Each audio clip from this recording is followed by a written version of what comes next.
Danfall offers unparalleled, curated and bespoke tours across Africa for travelers seeking genuine cultural experiences, enriched with magnificent sights, sounds and flavors found on the continent.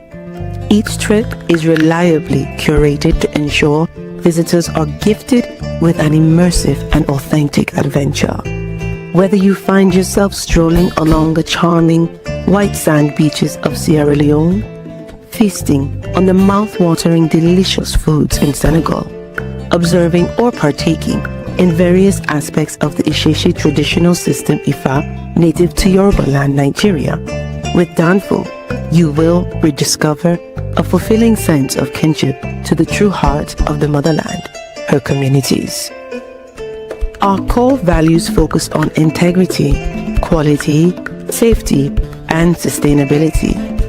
We are uniquely committed to assisting with the advancement of African infrastructure and promoting African businesses, so both travelers and the communities they visit receive beneficial exchanges. At Danfall, we understand the importance of connectivity, and we have created a model which provides bespoke experiences based on your passions or hobbies. With us, expect a long-lasting spiritual bond between you and your destinations. Live, love, Danfall Africa. To learn more, visit danfall.africa.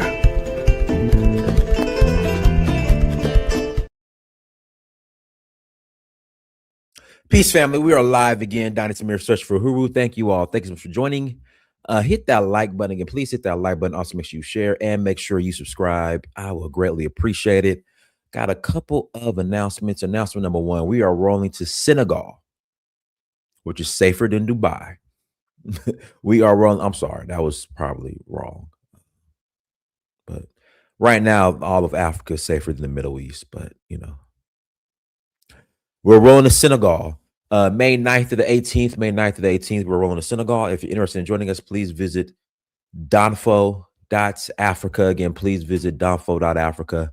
We will love to host you. We're also rolling to Nigeria in August for the Oshun Festival. Again, we are rolling to Nigeria in August for the Oshun Festival. That's August 2nd to the 11th. I'm sorry. August 2nd to the 11th. If you're interested in joining us, once again, please visit Danfo, that's DANFO .Africa to learn more. We would love to host one of you guys on one of our excursions. Let's see what we got going on in the chat. Hey, Didi. Didi, you keep ducking me on a trip, Didi. Didi been ducking me on a trip for the last 4 years. Well, 3 years, 3 or 4 years. Didi has been ducking me on a trip for the last 3 years, 4 years, something like that. So Didi's coming to Senegal in May. She has no choice. Again, she's coming to Senegal in May. Yes, you have. Yes, you have. You've been ducking me. Didi Mende Dimples. Yes, you have. You've been ducking me for the last 3 years, 4 years. Every time it's time to go, you got a new reason why you can't come. Every time. So you've been ducking me. But guys, I'm going to go ahead and put the link in the chat room. Jasmine Crockett. And soon is May, Didi. Soon is May. That's soon. May. Guys, visit Danfall.Africa. We're also rolling to Zanzibar in September. Water Angola, we're going to get into that. Why Jasmine Crockett lost. And the reason why she lost, Joe Biden, and I'm going to play the video. Joe Biden pretty much told Black Democrats what was coming down the pipeline.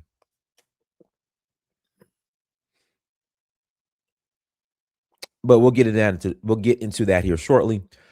Yeah, so I put the link in the chat room. Jasmine Crockett lost yesterday. And I said this on another show, and let me give a disclaimer. I am not here. I love my sisters. I love you all. I love you, Dee Dee. Marie, who's, one of my moderators. Love you. Marie actually came on my first ever tour in 2019. But we just got to have an honest conversation today.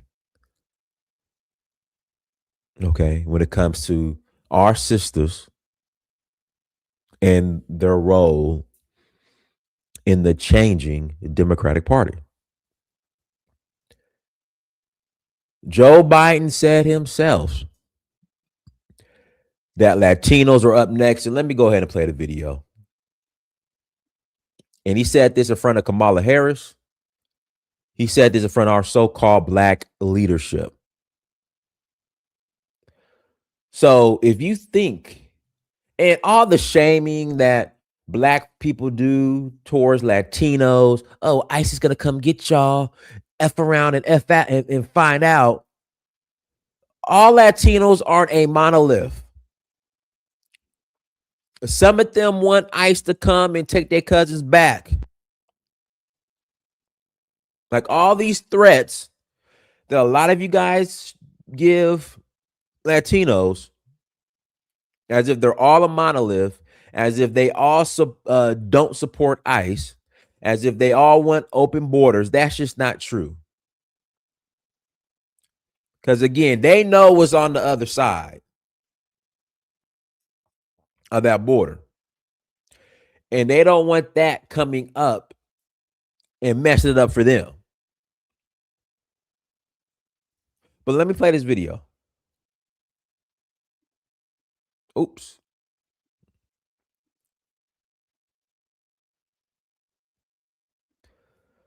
So this is the call when Sleepy Joe Biden, let me stop calling him Sleepy Joe. Let me be nice. Let me be nice. Let me, she don't speak up. Guys, jam it. See, listen, let me, again, I want to be very careful because I love my sisters. Queen Mother 7714.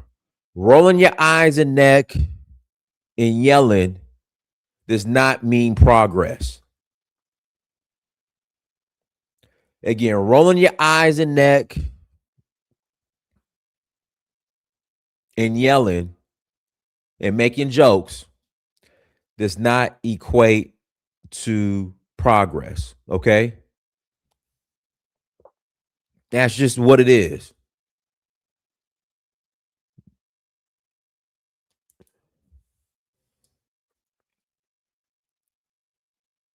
That's not a win. Now, if you like to be entertained, then yeah, I guess so. If you like to be entertained, then yeah, that's progress. But what did Jasmine? Let me play this video. Hold on, let's get into the video so we don't get too far off topic.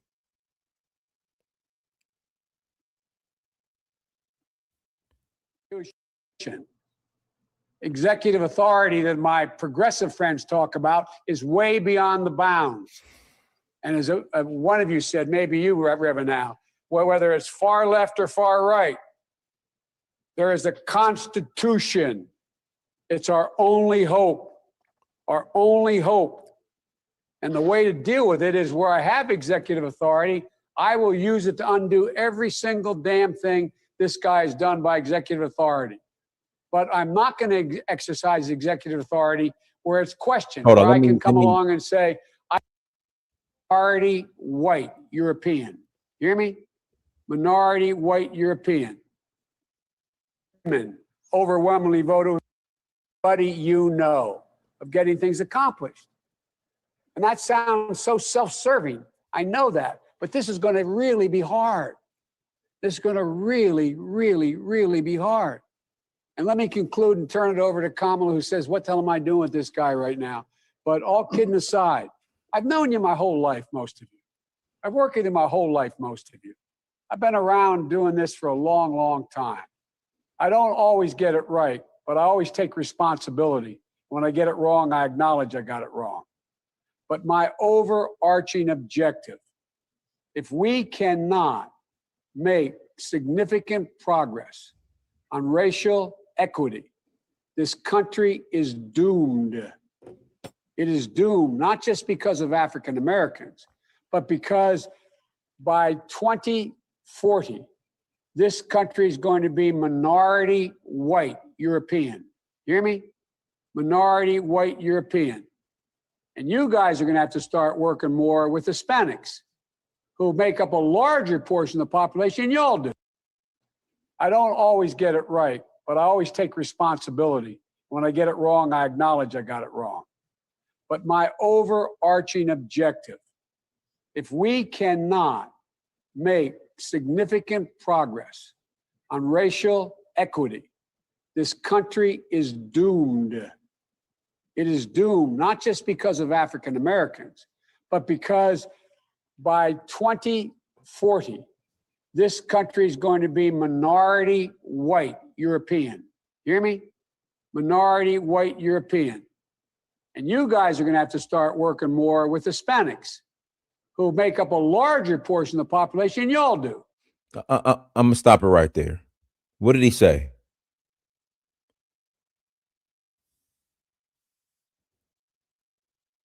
What did he say? Y'all got to start working with Hispanics because they represent a larger population than you.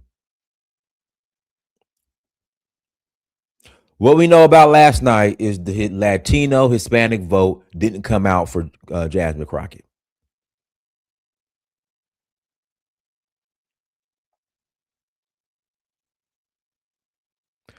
And what kills me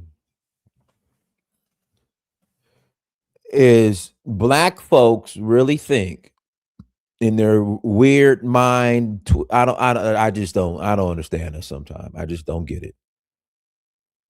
That Latinos are and Hispanics I don't know what the difference is, are gonna support a black woman over their own Latinos or white people. Like black people have in their head, and they think they could just shame everyone. They think shaming them and telling them that ICE is gonna come get them, like they really care. They really think black people, for some reason, really think that Latinos need them. Listen to what Joe Biden said. Black folks need Latinos more than Latinos need us when it comes to this Democratic Party voting situation.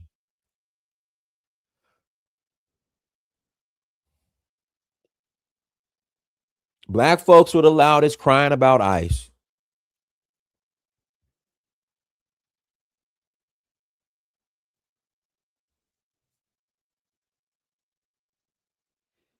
But Latino said, nah, we rolling with the white guy over Jasmine Crockett. And I don't know why black people are so delusional.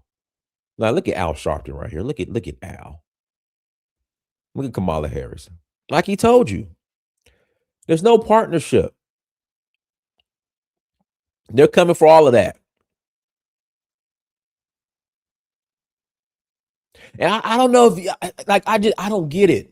Like, help me out. Like, am I missing something? Am I wrong? Because I only hear black people pushing black and brown coalition, Latinx.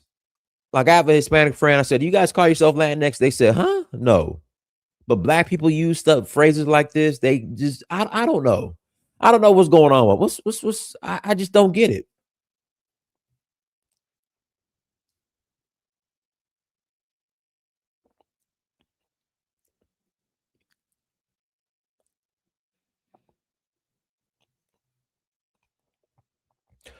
But the reason why Jasmine Crockett lost because she did not get the Latino vote. And Joe Biden told you right here, like, listen, y'all gonna have to go talk to them.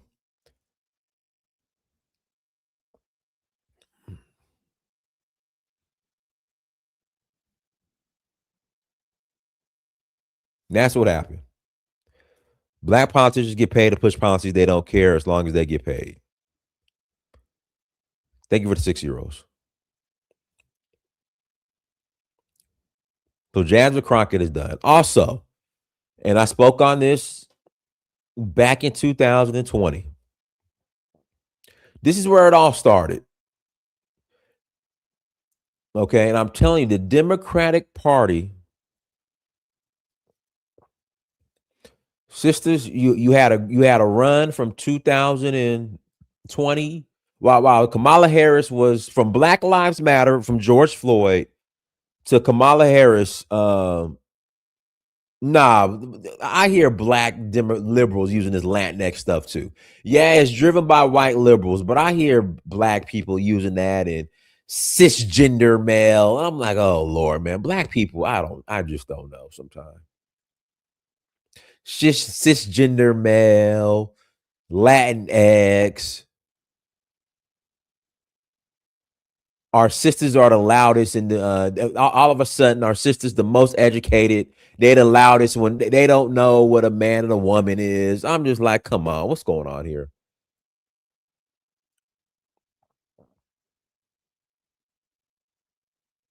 The most educated group, but for some reason, they're the loudest.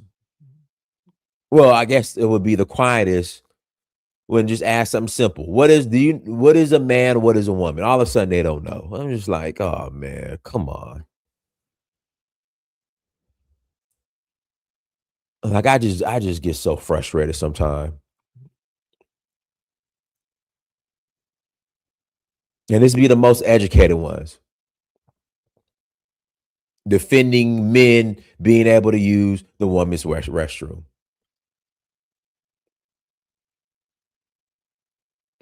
But the sisters, you had a great run from 2020 to when Joe Biden lost in 2024. Now the Democratic Party, they're moving on. Now they can count on you guys to vote for them. They know y'all ain't going nowhere. They know they can count on you all to vote. You know, that 90%, that vote blue no matter who. That if you know someone that didn't vote Democrat, don't allow them to come to Thanksgiving dinner. They know y'all got that locked down.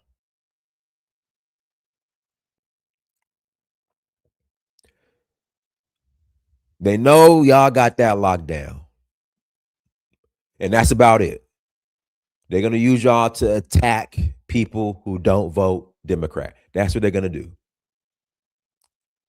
But as far as true influence, what happened last night is going to continue to happen.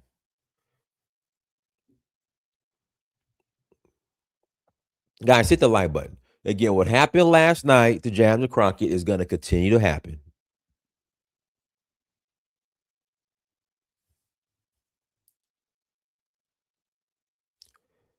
And then you got guys like Brandon Johnson who care more about the illegal immigrants that he does his own community in Chicago.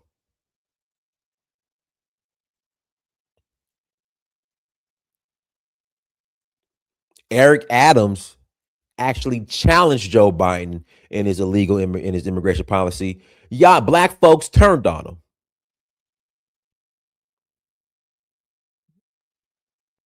That's where we're at now.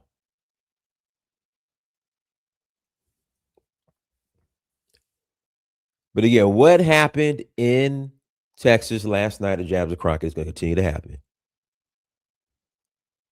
And just the idea, the delusion that you thought that Latinos were going to choose a black woman, side with a black woman over a white man. I don't know what y'all be smoking, what y'all be drinking, but you're delusional. But links in the chat room if you want to call in.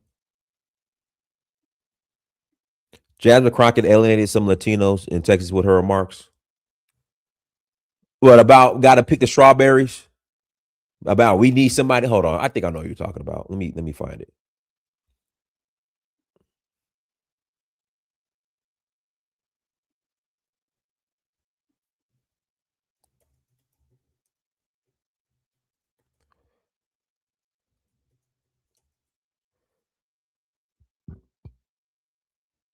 Hold on, where is it? I know you're talking about when she's talking about who's gonna pick the strawberries.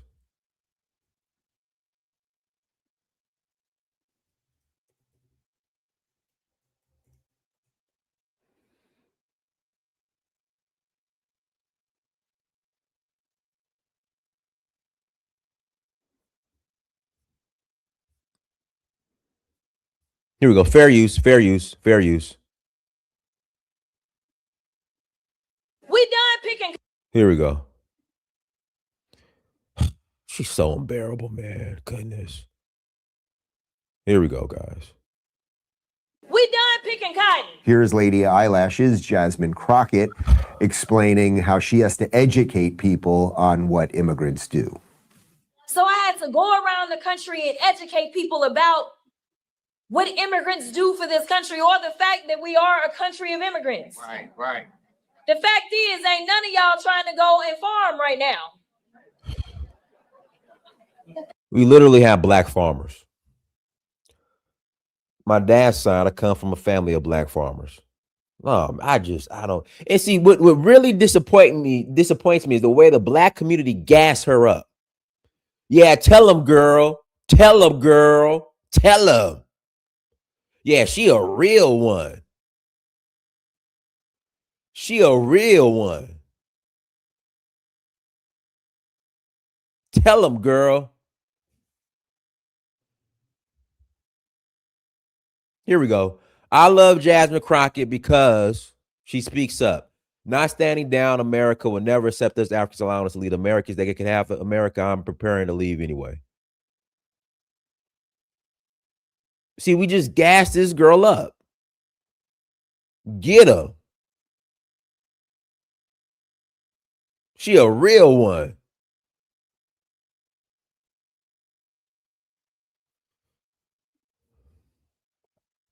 Okay, so I'm lying. Raise your hands. You're not. You're not. We done picking cotton.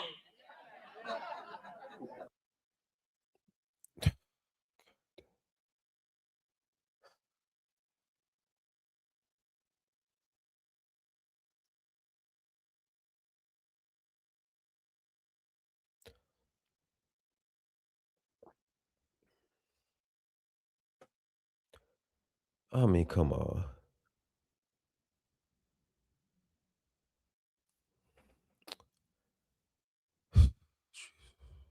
We are. You can't pay us enough to find a plantation. I know that's right.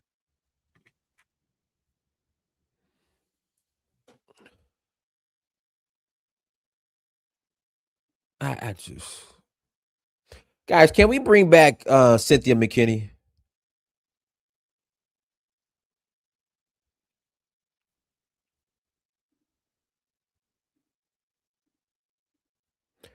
Can we bring back Cynthia McKinney?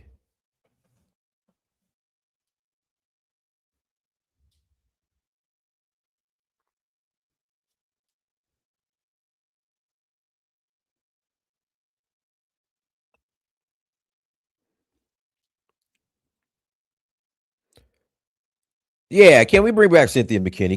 Go find Cynthia McKinney.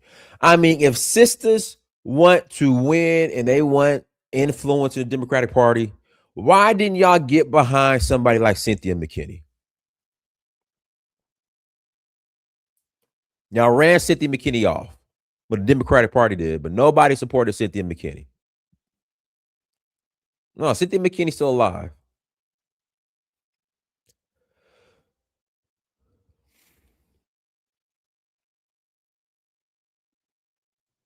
Y'all get Cynthia McKinney, man. Golly. She lived right here in Atlanta.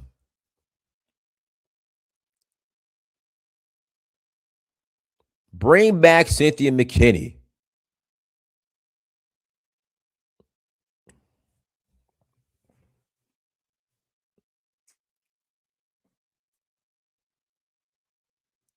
She left the U.S. No, she's here in Atlanta.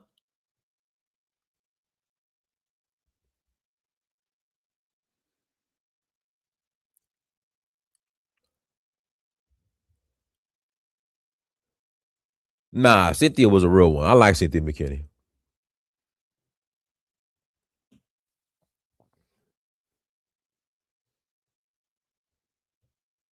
I like Cynthia McKinney.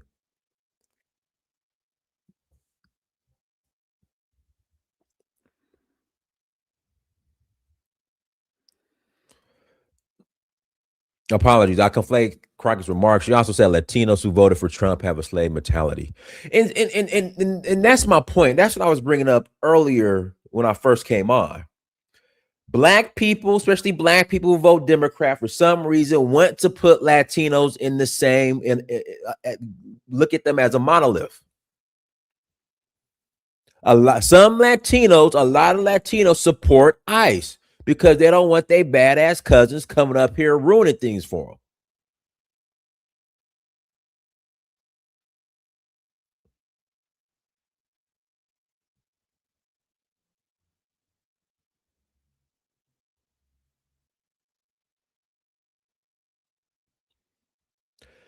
That's the problem.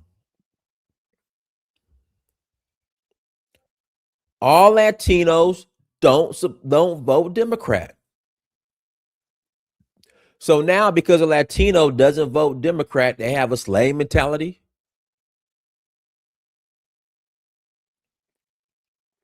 That's the problem.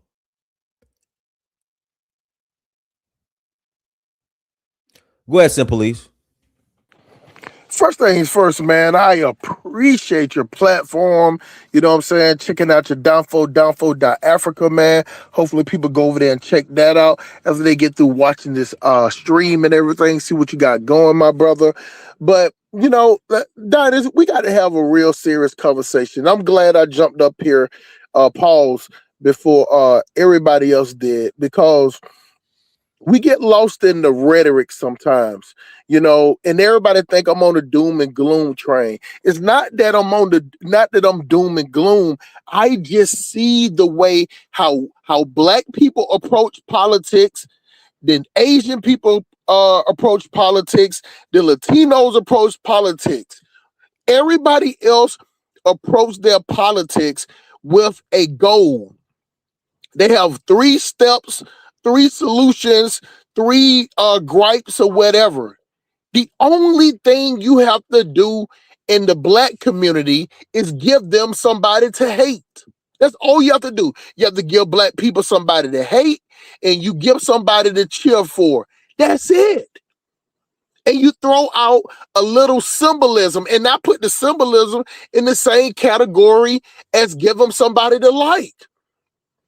When Sloppy Joe sniffing girls' hair was sitting up there, when they demanded him, the only thing that black people demanded from him was have a black woman as a vice president, which she ain't black, and a black Supreme Court pick. That's it.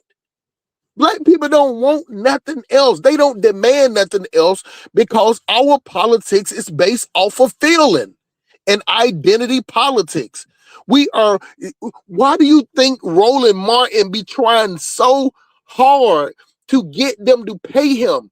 And they never give him any money because they say, we don't have to give you no money, Roland Martin, to talk to black people. We don't have to talk to black people. All we have to do is say, hey, these people over here don't like you. They racist. Please, if I can add, remember that Biden also said, if you don't vote for me, you ain't black. Oh no, he was just joking about that. He was just joking. He was just being Joe Biden. You know what I'm saying? He always stumble and mumble his words. He was just joking with black people because that's how he is. He cool with the Negroes. You get what I'm saying? So he got the Negro card that he can say that he was Obama homeboy. You get what I'm saying? And I'm sure when he get in office, Obama gonna be there to help him out. When Joe Biden got back in office, he didn't even have no conversation with Obeezy because he didn't really like Obeezy. Obeezy wanted Hillary to run over him when she lost against Trump. At the end of the day, the only people like that sister girl weave slanging.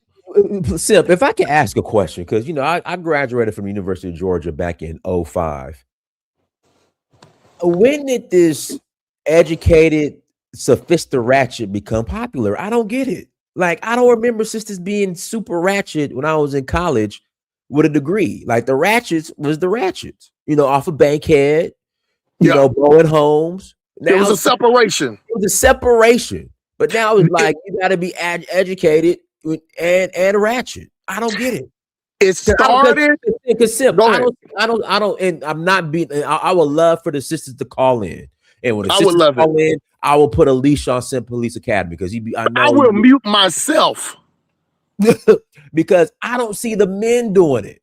Like, I don't see the men who graduated from a university just decide they just got to talk ratchet and be loud, and I just see it from the sisters. I don't get it. Honey child, girl, please. What they saying? Who gonna do that? Now, like only. Let me tell you something, Dinus. It changed when you couldn't tell the difference. This started about 3 years ago when you stopped being able to tell the difference between a prostitute and a girl that's going into any club or going to the U-Bar. When women started dressing as the same way as prostitutes, the same uniform as prostitutes, when you had women walking out here with fishnet, stocking, romper jumpsuits on with nothing but their nipples covered in band-aids, when they start dressing the same way the strippers that's walking around in Magic City, when the same way that they start wearing yellow, burgundy, purple, pink, 36-inch Peruvian wavy, double D bust down yaki.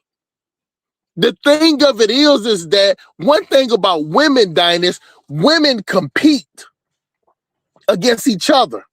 Women always want to be seen as kids. Women never grow up. Don't get me wrong, guys are childish, but older guys don't compete against younger guys. We don't see it. We see the young guys moving. We like, hey, bro, he over there doing this thing. Just hopefully I catch me a straggler. You get what I'm saying? Hopefully he don't snatch them all. But if he do snatch them all, we be like, hey, you know what? It's the young man's game. But you still have women in their 30s and 40s, 50s, still talking about, hey, we just as good as an 18-year-old. We better than a 21-year-old. Or we just as fine. We the 50 is the new 20. Who says that? Who talks like that? It's Black women. But see, the thing about it, that one thing that white women understand, white women understand that their beauty and the way that they are emotionally. Hey, Simply, I got a sister coming on. Just I'm gonna let her cook. I'm gonna let her cook her collard greens. Go, Rainy Fox Media. Go ahead. The floor is yours. Now mute yourself. Hey, I like both of you, as you know. Okay. And I used to get on the platform. I think you remember that, Dinah, some years ago. I like you too, Rainy. I know. You be cracking me up. Dinah, you remember me getting on about 3 years ago, right? Yeah, I remember. Yeah, okay. And so I still just mainly listen, and that's why I'm not going to stay on long. I just wanted to say, because for some reason, when I saw you just a few minutes ago, I agreed when you stated that what this rolling the eyes and have to do with progress. Here's my thing with Jasmine. And now I just saw reports this morning on the news in Texas that some of the people were told to go to certain polling centers in order to vote. But I digress. I'm sure that did take place. However, Jasmine to me has always come across as what my mother used to say they would call Black women, and that is called a sapphire. Now, that's an old term used by Black people. And so I asked my mom why. And it's like it's our modern day sassy Black woman stereotype stuff. And so I think that your question was on point, or your comment was on point. What does her rolling of the eyes have to do with our progress? The only issue I've had with her in being in Washington, D.C. It's just that. After a while, that runs old. Okay. She is smart. She's also a lawyer by trade. So she's obviously educated. She's articulate, blah, blah, blah. But I'm not surprised she lost because they also got rid of Marjorie Taylor Greene. So they're looking at two sassy women at opposite ends of the political spectrum, and they happen to get rid of both of them. Make this make sense? And now we're under the Trump regime, which, you know, has already shown us who their administration is as relates and particularly to Black folks. So I digress. I just wanted to add that in because I feel like that's the reason why she primarily lost.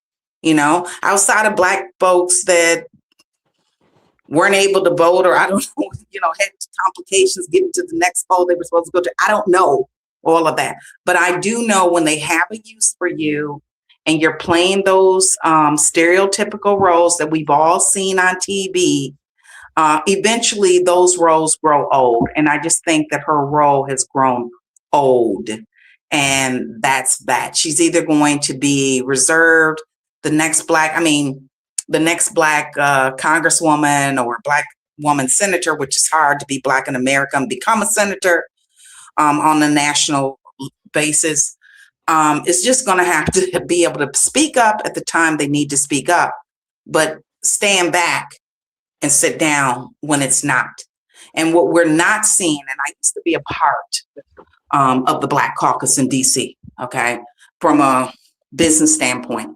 And what we're not seeing is the Black caucus has not been speaking up for us for years, since Conyers out of Michigan, since Ron Brown, who mysteriously fell from a plane. Yeah. Okay. And I mean that when I say that. I mean that when I say that, because I was a part of considering the trip as a business person that Ron Brown was taking, because they were gathering a lot of DC business people at that time that were Black to do trade.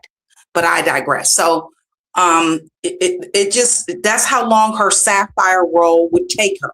That's my answer to that. And so hopefully we'll have more Black Congress people.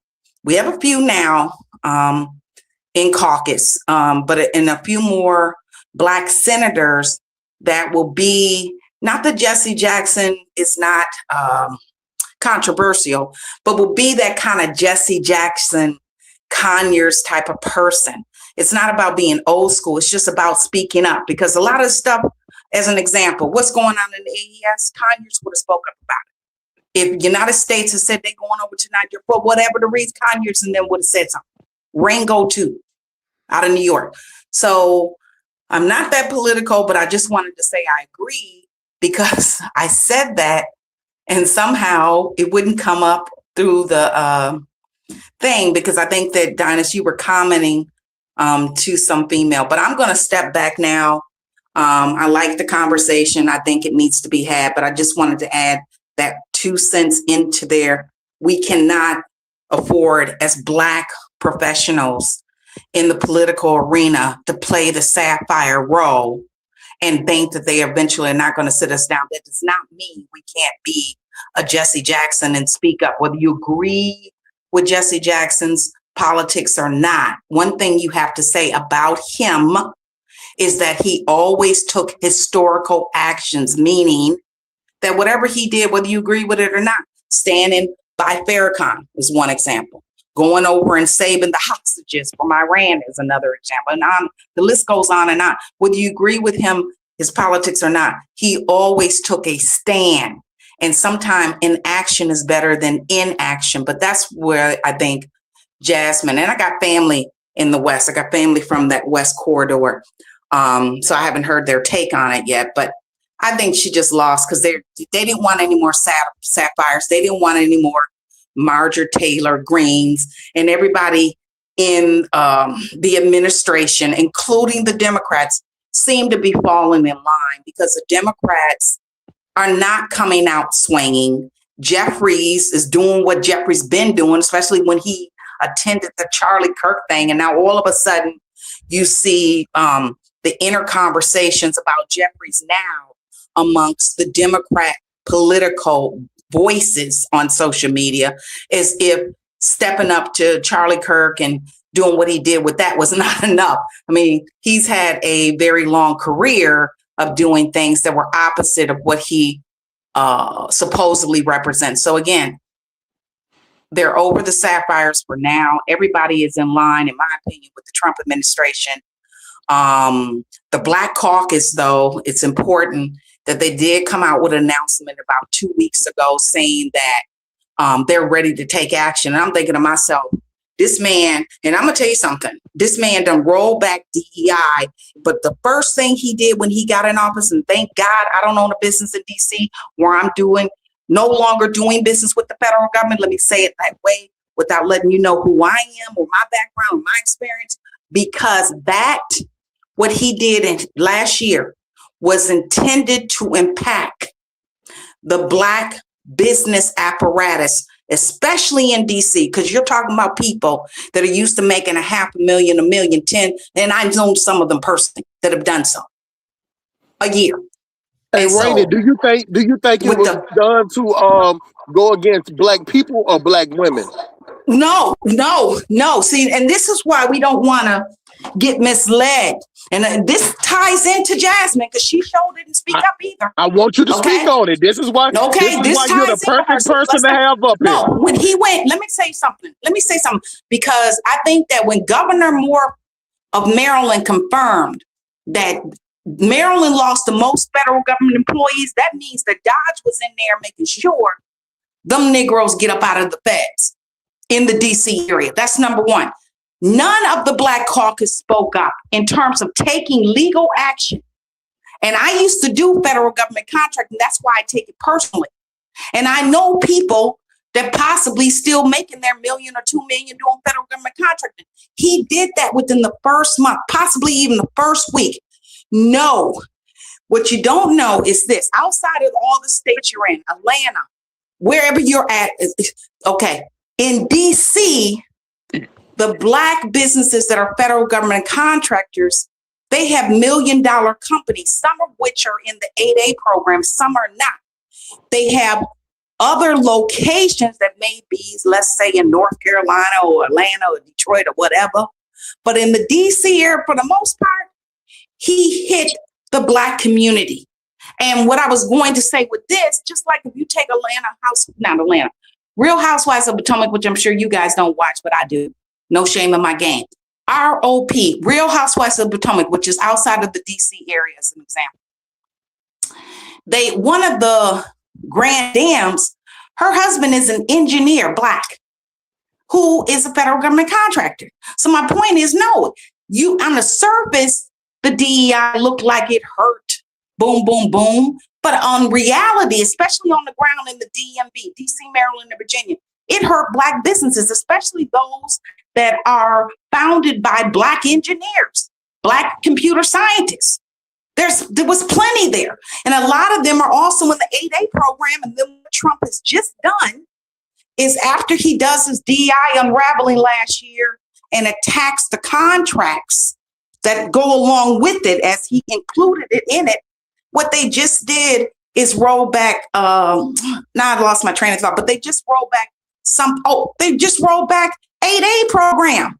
The 8A company, let me finish. The 8A We're agreeing with you. No, hold on. But the 8A companies that are Black, male, men owned, that got millions of dollars, because the 8A program, first and foremost, means that you start bidding on contracts that are like 5 million and up each contract. If you got 5 of them, your company's already worth 20 million. Where are those companies primarily located, in my humble opinion? Because I'm being humble here, because when the last time I was on here, I liked St. James, but it seemed like, without saying it, he talked about YouTubers. The next time he does that and I get on the panel, I want to jump back on to address it, because I have to be addressed according to what I know and according to what I read, not according to somebody's definition of me, but because I like him. And when I've listened over the years, I've been listening, and I do not get on the panel. But let me go back to that. But next time, if it happens, I want to jump back on if he does that. And if he's listening now, Please go Stay right focused, ahead and sis. point out Stay something. focused, sis. Stay focused. Okay, let me go back to that. He just, and I already went to one of the gurus of 8A, who she's still trying to sell this service. And she knows I'm not going to call her name because she has a YouTube channel. He just went and did a re-review of the 8A. That's huge, especially the Black people that got multi-million-dollar companies doing federal government contracting business. Is there now the Indian apparatus of it, those that are foreigners, they are on their possible way out, in my opinion, based on what I've read about the changes they're making in 8A over some felonious situation that occurred that looked to me to be staged. And it's on YouTube, where this reporter guy supposedly undercover interviews an 8A company that basically one of the lower level employees, who happens to be a Black woman, and this was not a Black owned 8A business, admitted to them being a shell company. With that stated, they just last month decided to review 8As. And that is very important to the DC metro area. You got multi-million dollar Black people that own businesses in the DMV that I know some of them personally. So I'm not going to deal with people coming on here talking, I'm from DC. I'm from DC stuff. That's not important. But let me ask you a question, though. Let me ask you a question, though. Wait a minute. He just hit that last month.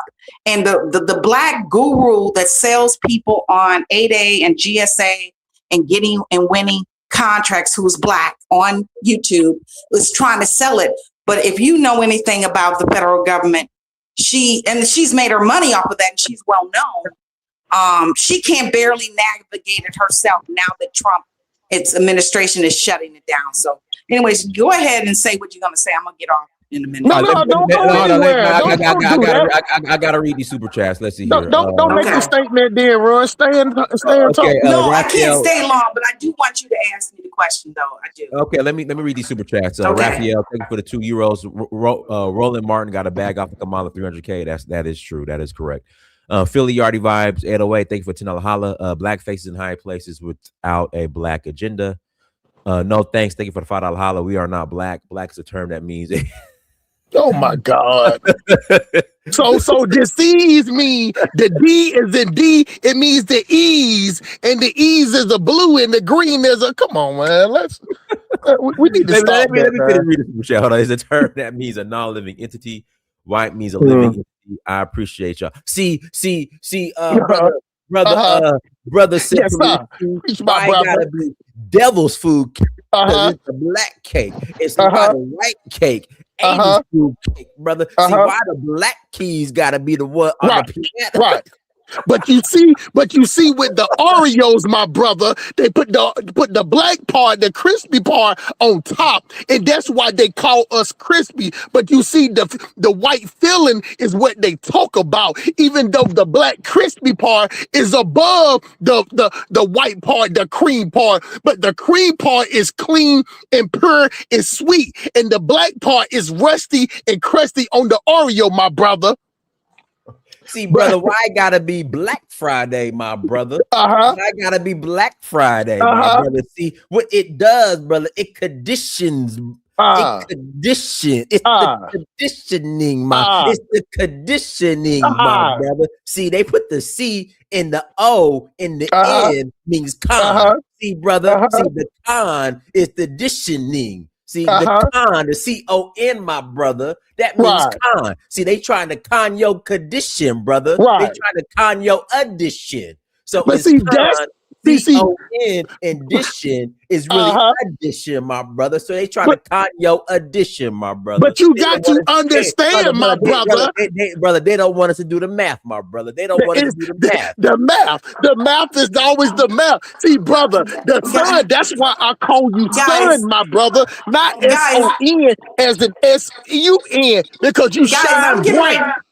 I'm getting ready to ask you a question. Hold on, before you go, Rainy. I'm getting ready to go. Thank you. Let me ask you a question. So if that's the case, I heard everything you said. Then why did Black women come out and make this whole big thing, especially with the Democrat Party, put black women up there to make it think that it was all about black women that was getting fired. No. And then again, in DC, the engineering companies, they're namely black men who are engineers or IT professionals that have now I'm not saying all 8A, I'm talking about when the industry is in IT and engineering, and if they are black, they're usually not a black woman, they're a black man. That's all I'm saying. So a company that's called ABC Company, Fultron is a black, I'll give you an example. Fultron then graduated. It was black owned. The owner of Fultron, I believe, is an engineer and IT professional. It's long overdue. They're probably gone or merged or did something else. But my point is, if they're in technology or engineering in the DC area, they're usually black men. However, 8A is across the board, so they could be social worker and service, whatever, and be in the 8A program. So that's neither here nor there. Either way, the Democrats failed us. The Black Caucus failed us. That would include, going back to the center of this, Jasmine. She did not speak up. That's like she didn't really speak up when the President Trump asked the Liberia president, where did he learn such good English? Make goddamn sense. Really? All right, let me pass the mic to I'm done. Thank you. You're welcome. Let me pass the mic to Darnell. Go ahead, Darnell. Yes. First of all, thank you for having me. It's a pleasure. The thing is here that I kind of see, I guess, to me, from what I'm seeing so far from the news, is that Jasmine Crockett is like coming off as kind of a sore loser, in a way. Things didn't go her way. She's bitter about it. I mean, I admit I've never been a real Jasmine Crockett fan. I did support her against Marjorie Taylor Greene. Her run-ins, and every now and then she would have something to say that would say, okay, the Democrats got some backbone. But at the same time, in my opinion, I think she just comes off as just too liberal for me, especially in a state like Texas. And I'm from Texas. I was born in Texas, and I understand the politics there. They don't like liberal politics down there. And, I think this was just a case of, voters, granted this is a primary election, saying, hey, we don't think you have a shot to win. We have a shot at gaining some ground in Texas, which is highly unusual. Keep in mind, Texas has not had a Democratic governor since Ann Richards. And for those of you that don't know who Ann Richards was, she was the last time she was governor. I think she left office in 1995. I think she left office. So she was the last Democratic governor. As far as the state races, Democrats, to my knowledge, has never had any of the. They never had the House or the Senate in the state races. It's basically been a Republican stronghold practically since I've been on this planet. And I honestly think this is just the case of Jasmine Crockett. I think she would have done a better service, supporting, the man that defeated her. I mean, I'll be honest with you. From what I can see, the race doesn't even look close at this point. It's not even this is no 2000 event where, hey, it's just a few hundred votes or a few thousand votes. This is, hey, she lost big time. And maybe, right now, I think that the Democratic Party needs to show a little more unity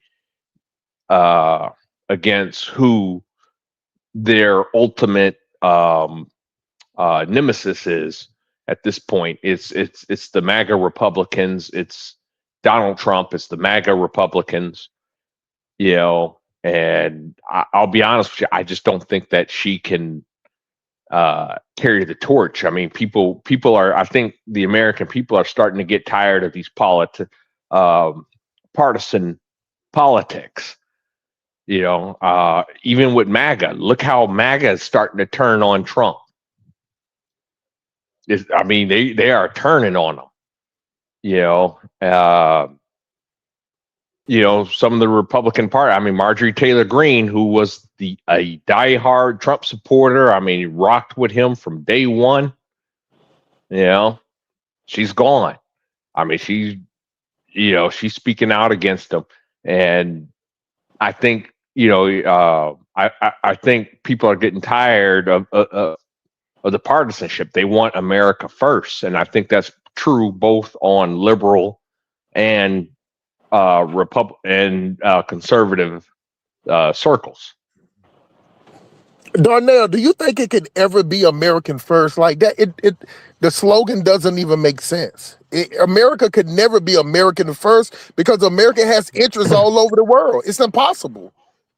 So the slogan is an oxymoron. It's just a good slogan. But like at the end of the day, we got to be smart. My brother, let him answer so I can pass the mic to other people. Go ahead, Darnell. Well, you might be right. It might be an oxymoron, you know. Yeah. But at the same time, you have to admit that there is anger amongst the American people. I mean, you just go to the damn grocery store, you know, and realize what you got to pay for food right now. And this has happened both under a Democrat and a Republican president, who have both lied, talking about I'm bringing prices down and it's not that bad and all this other stuff. I think the American people are getting sick of the bullshit. You know, pardon the expression. What the American people going to do about it, Darnell? Well, that remains to be seen. But I can say this is that I mean, you can take a look at the 60s. You know, when the American people, that was the last time I can remember the American people in mass, you know, getting angry about something. All right, let me pass the mic to Elvis. Go ahead, Elvis. All right, thank you, Dinas, and good afternoon to the panel in the chat. Look, I mean, let's not, you know, I'll be remiss if I don't give Jasmine Crockett a lot of credit. I mean, she got almost 1 million votes. That's an achievement within itself. And James Tellerico, you know, the guy who won the primary, he was just a better candidate, you know, partly based on his ethnicity. You know, Mexico, not Mexico, but Texas has a lot of Mexicans, you know, people of Mexican origin, Latino origins. So he just had a better, you know, candidacy based on his race, so to speak. But Jasmine Crockett hasn't, you know, having come on the scene a couple of years ago, you know, she had a decent showing. I think had she been in any other state outside of Texas, she probably would have, you know, won that primary. But I think this is where the politics is going. That's why I think Biden and those who are in the Democratic Party know where the wind is blowing.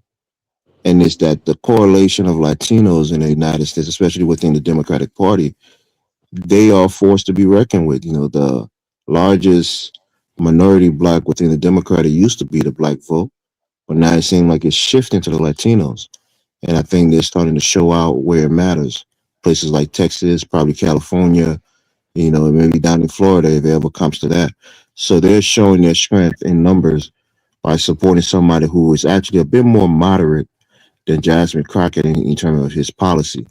And this is a guy who was a state. May I interrupt you just one brief second? Sure. Yeah. I mean, I agree with you, you know, hands down. Like a lot of people, you know, you look at the demographics of the country, and you know, Latinos are now outplacing have displaced blacks as the number 2 demographic in the country, when it comes to race. So, I mean, I agree with that wholeheartedly. And I really like what you said about, he just kind of seems to be the more moderate candidate. And Jasmine Crockett, she, don't get me wrong. I mean, she had her moments, but, she just seems to be way too liberal. And I think that the American people are tired of hearing that. Okay. Right. And then I was going to move on to his political, base, which is based in in Austin, where he served as a state representative there. So he has a good base in the capital, the political capital of Texas, which is Austin. So I think nationally, not nationally, but statewide, when that race goes to a head to head with perhaps he and Ken Paxton, he might just pull it off. It's going to be a very difficult thing to do, but he might pull it off, because I think the country, like many people are saying, they're angry with Trump. Even the MAGA base is angry with him, especially when it comes to Epstein and a few other things that they're feeling the pinch on. But even in Texas, some statewide elections has been won by Democrat. In rare states, in Louisiana, in Kentucky, and some other places down south, Democrats has been winning statewide elections. So it's just a tide of things, when the country is unhappy with the current president, even people who would normally vote for their political, party, they tend to switch, and maybe after a cycle, they'll probably come back to the Republican Party. But this is a good time for Democrats right now, and I think Crockett probably overperformed based on the sentiments of many, independent and some MAGA, Republicans who probably, voted for Trump the last election and probably wanted to give her a chance this time around. But for me, I don't think this is a referendum on black women supported within the Democratic Party. I think it's more of a local, politics. And I think Tellerico, being of Hispanic descent, probably just edges out, Jasmine Crockett based on Hispanic sentiment. He's not Hispanic. He's Italian. He's white. Well, He's not Hispanic. That's what I said. Elder just be rambling sometimes, bro. He just be talking. Have no idea what he's talking about. Okay. Right. So I think he did get a lot of Hispanic vote, and I think they probably tend to, align with him more so than Crockett based on her politics. But do you know why he got more Hispanic vote? Well, I know he was I know he was a school teacher before he got into politics. That's one thing I know about him. I don't know if you want to tell me why he got more Hispanic. You can't be that green. You can't be that green. The Hispanics don't like black people. That's y'all in the Liberal Party trying to talk about some black and brown coalition. Most people know that Hispanics don't like us. We know that. They outnumber us. 80, they outnumber, it's 45 million of us, and it's 70 million of them, and 11 million in hiding. They don't like black people. But y'all keep talking that liberal, that Democrat Party keep trying to push that black and brown coalition. Let's just based on numbers. And I'm glad Wall Street Willie is up here today. We all know that strength is in numbers. Matter of fact, Malcolm X talked about that all the time. Black people, we talk about strength is in number. So if they outnumber us, why the fuck would they want to be included with us? They ain't got to be included. They ain't got to be inclusive with us. Hey, Sim, let him respond. Hold on, Darnell. Let him respond. I got to pass it to Africa. Yeah, because politics is based on correlation. You build correlation on different groups that have similar interests. So even though, quote unquote, the Hispanic may not like us, but if our interests align, we tend to vote within this, in the same direction. So yeah, that's what Biden was saying, and many people got on him because just purely based on the numbers, Hispanic are a force to be reckoned with. And a lot of Hispanic is within the Democratic Party. So if we have a similar interest and a similar goal, we have to work with the Hispanic, to get the outcome that we want. But I'll pass the mic. Why did they not vote with? Why did they not vote with Kamala then? Yeah, let me pass the mic. Africa, go ahead. Africa, mute yourself. All right, go ahead, Bobo. I thought he said he was driving, Diners. Let me Go ahead, Did Bobo. he say something? Okay. Yeah. Always say this, right? Black people have trained their replacement. That's what we did. It's what I want to say. It's pretty much over. I've been saying this for a minute. You know, the Democratic Party is in shambles. Everybody's leaving in disgrace. Jasmine Crockett has been getting national attention, and she still can't win. Cause like the one guy said, they don't like black people. Period. That's it. She's been getting national attention, standing up for them, and she still can't get their vote. She still can't win. So it's time for all the smart black folks. I know where Elvis at with it. Elvis want to be unified with everybody. All the smart black folks. It's time for y'all to follow our lead on delineation. We need lineage-based policies just to protect ourselves. Because like y'all said, which I don't believe that Latinos are the second biggest group. I think that we're still the biggest group. But the reason why I say that, because all Latinos are not the same. All so-called Latinos are not the same. We are actually all the same, the Black Americans. But it's not just the Latinos no more. They got all the rest of the immigrant groups that want to go against us. So that's why it's time for us to start making moves to protect ourselves. That's all I wanted to say. I appreciate you letting me speak, Donis. All right, go ahead, Willie. Let me pass it to Willie. All right, Donis, can you hear me? Yeah, Willie. Go ahead, Willie. Yeah, so I'm just gonna be quick in and out. Like I've been listening, and the brother made chill out. Chill out, Sip.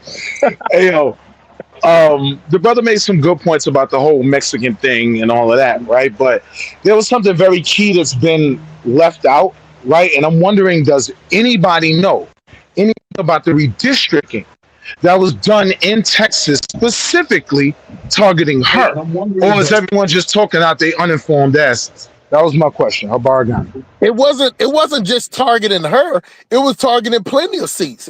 See, that's what I'm saying. That's when, did you hear when Rainey was up here earlier? That's that liberal talking point that y'all make it seem like they redistrict their whole state of Texas for liberty old ratchet ass wig weed wearing wild hyena hood rat uppity twerk monkey Jasmine Crockett. They didn't do it just for her. They did. I think they took away. She was the primary reason for it. She was definitely the primary. She was not. No, that just how. So I'm saying, how did that get left out of the conversation? But I'm just saying, everything. I agree we talked with you. about her weave. We talked about her lashes. Willie, it's left out of the conversation because she was running for Senate. You said what? It's left out the conversation because it has nothing to do with her running for Senate. It absolutely does. It's No, a it does not. redistricting of her area. Oh my God! Can I educate you guys? It's a statewide seat. Everybody can vote regardless of the district that they live in. All right. But Willie, you're wrong, bro. You're wrong, Willie. And even hold on, stop the show. Even Elvis agrees with us. Well, do you understand about your point about the redistricting? You know that doesn't affect the Senate, right? That only affects the House. It doesn't affect the Senate at all. You know that, right? What position did she have prior to running for Senate? She's a state rep. She's a representative from Texas. Yeah, and you know why she didn't run as the incumbent for that position, right? Because the fix was in. Yeah, the reason why she didn't run for the same office and why she was forced to jump out the window and run for a position that it wasn't likely she was going to get is because the fix was in, right? The redistricting. She had her district on lock, right? It was no way she was going to lose. Guaranteed win. They redistrict and now, hold on, though. You got to realize, right? The Donald was threatening jailing, right, politicians over this same issue. So I'm just saying it's not as simple as you guys are making it, right? She was forced to run for another position. Who forced her? But that's her biggest complaint right now is that some of her voters, especially in that Dallas area where she has a strong black, voting base, is that they weren't allowed to vote after 7 p.m. And I think that case went to the Supreme Court in Texas. It's called the Sundown Town. Hold No, Texas is a on, y'all. metropolitan area. It's not a This sundown where state. it get all. This is where it Dallas, get I mean. all mixed up at. What does the law say in Texas? When does it voting stops? What does the law say? Now, That's Elvis, what you the. always sit up here and talk about the law. So Hold what on does now. the law say? Let me just tell you. There was a I think it was a federal judge who gave an exemption that it could be open for 2 hours later, up to 9 p.m. A And then the federal Supreme. judge cannot give a exemption unless something happens, just like they did in Georgia with the bomb threats. So Hold on now. that's what. Hold on. Let me help you out on it. So you have these liberal judges that just come out and say something. It still have to be answered to. Just because he come out there and say something, a federal judge does not dictate the law of the land. They can come in there and make it, and they bring it back up. Why you think the Supreme Oh, Court nah, they came in there? absolutely do. I hear you, right? I just want to finish the last 2 seconds of it. That's why the Supreme Court, you know what I'm saying, came in there and shot it down. All of them, not just one, all of them. Because but the case is still being litigated right now, so we got to wait for the outcome of the case. That's fine, but that's why they told them to say they didn't get rid of the votes. This is why we talking about y'all don't know. No, that's not what I said. You're conflicting what I said. Elvis, I'm not talking. Everything ain't about you, sir. This is what I'm talking about. What Willie was saying. They did not take away those votes. They got all them votes to the side. All of them to the side. So if it's by law that what the federal judge did is good, they're gonna bring all them votes in. But even with all them votes coming in, she's still not gonna win. That's the funny part. Because unlike what y'all saying, y'all didn't even get the numbers of the votes that was counted after 7. See, they already counted those votes and they just didn't make them count. But when you add up all them votes after 7, she still lost. And I passed the mic. Well, but even so, I mean, you talk about that. This was all some kind of cockamamie conspiracy theory to for her to lose. Texas. Right. I'm from Texas, and I'm telling you, they've been doing this shit long before Jasmine Crockett, since the 90s. I mean, Jasmine Crockett was born in 1981. You know. They've been doing this since they've been doing this shit since she was a teenage girl. Had no idea who Jasmine Crockett was, or who she was even gonna be, So this, and so as a Texas citizen, this is nothing. As someone from Texas, I'm curious. Why do you think they continually do these type of maneuvers? Right. Well, it's simple. Out of curiosity. It's simple. It's to keep power. I mean, Texas is the second most powerful state in the union. Keep power for who? Americans? No, the Republican Party. All right, then. I just wanted to get you to say it. That's all. I mean, come on. I mean, that's just the. Darnell, sometimes you gotta talk slow for Willie, Darnell. You gotta talk slow for him sometimes, bro. He don't get it. Nah, Willie just wanted him to say the quiet part out loud. Hey, yo, bro, chill out. It's a Republican state. It's a Republican state. You get what I'm saying? It's a Republican state. It's just like saying Georgia. Georgia is a Republican state. We literally had to drag the last slave off the plantation in Texas, kicking and screaming. What the hell that got to do with anything? I'm just, it goes to what the state is based on. It's a Confederate state, bro. It's probably one of the most racist states in America right now. Let's be clear. And Georgia is too. Yeah, I mean, but at least with Georgia, we've had 2 Democratic senators from Georgia that's serving right now, Raphael Warnock and the white Jewish guy. I think his name is Ashk or whatever his last name is. Let me pass let me pass the mic. A random independent. Unmute yourself. Yo. What's up? I'm mostly just listening right now. I mean, I heard the stuff about the Hispanic population doesn't like black people or whatnot, and I was a little confused, I guess, by that.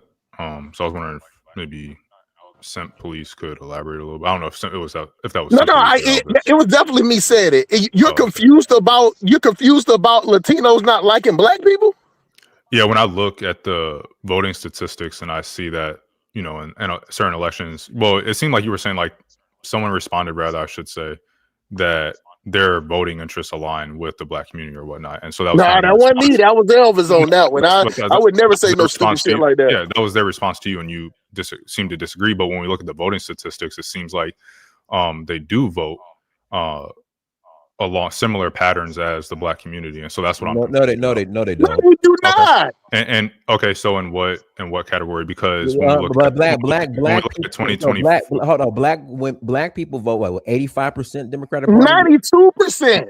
Yeah, Hispanics. Black males 92. I think black women 92. Males is like high 80s. Is 80. Yeah, black. So yeah, Latinos don't do that. So what is the percentage needed for them to like the Black community? What percentage would be needed? Would it be 90%? Would it be 80%? 60? The majority? What would the I mean, you just use your own logic, bro.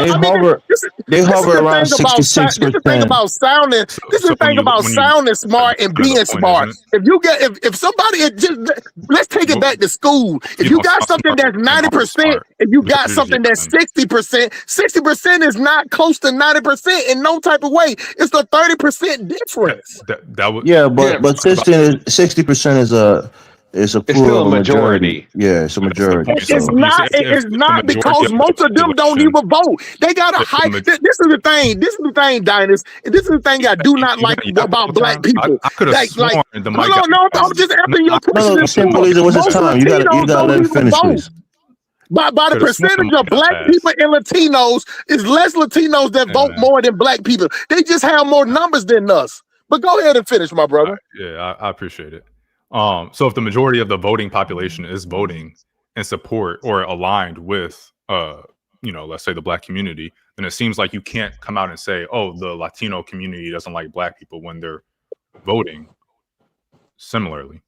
And a majority. Okay, they love Black people. Okay, nobody said that they have to love. Politics doesn't have to be about love, simply. It can be about interest. Then what's the whole conversation about? I said they don't like them. I'll change my statement and say they do like them. But they didn't vote for Kamala and they didn't vote for Jasmine Crockett. So let me retract my statement that they like Black people. I'm just saying they didn't like Jasmine Crockett enough to vote for, and they didn't like Curry Goat, washing greens in a bathtub, slobbing, kissing white dudes, goddamn Kamala Harris. Let me leave it at that. The majority voted for Harris, though, right?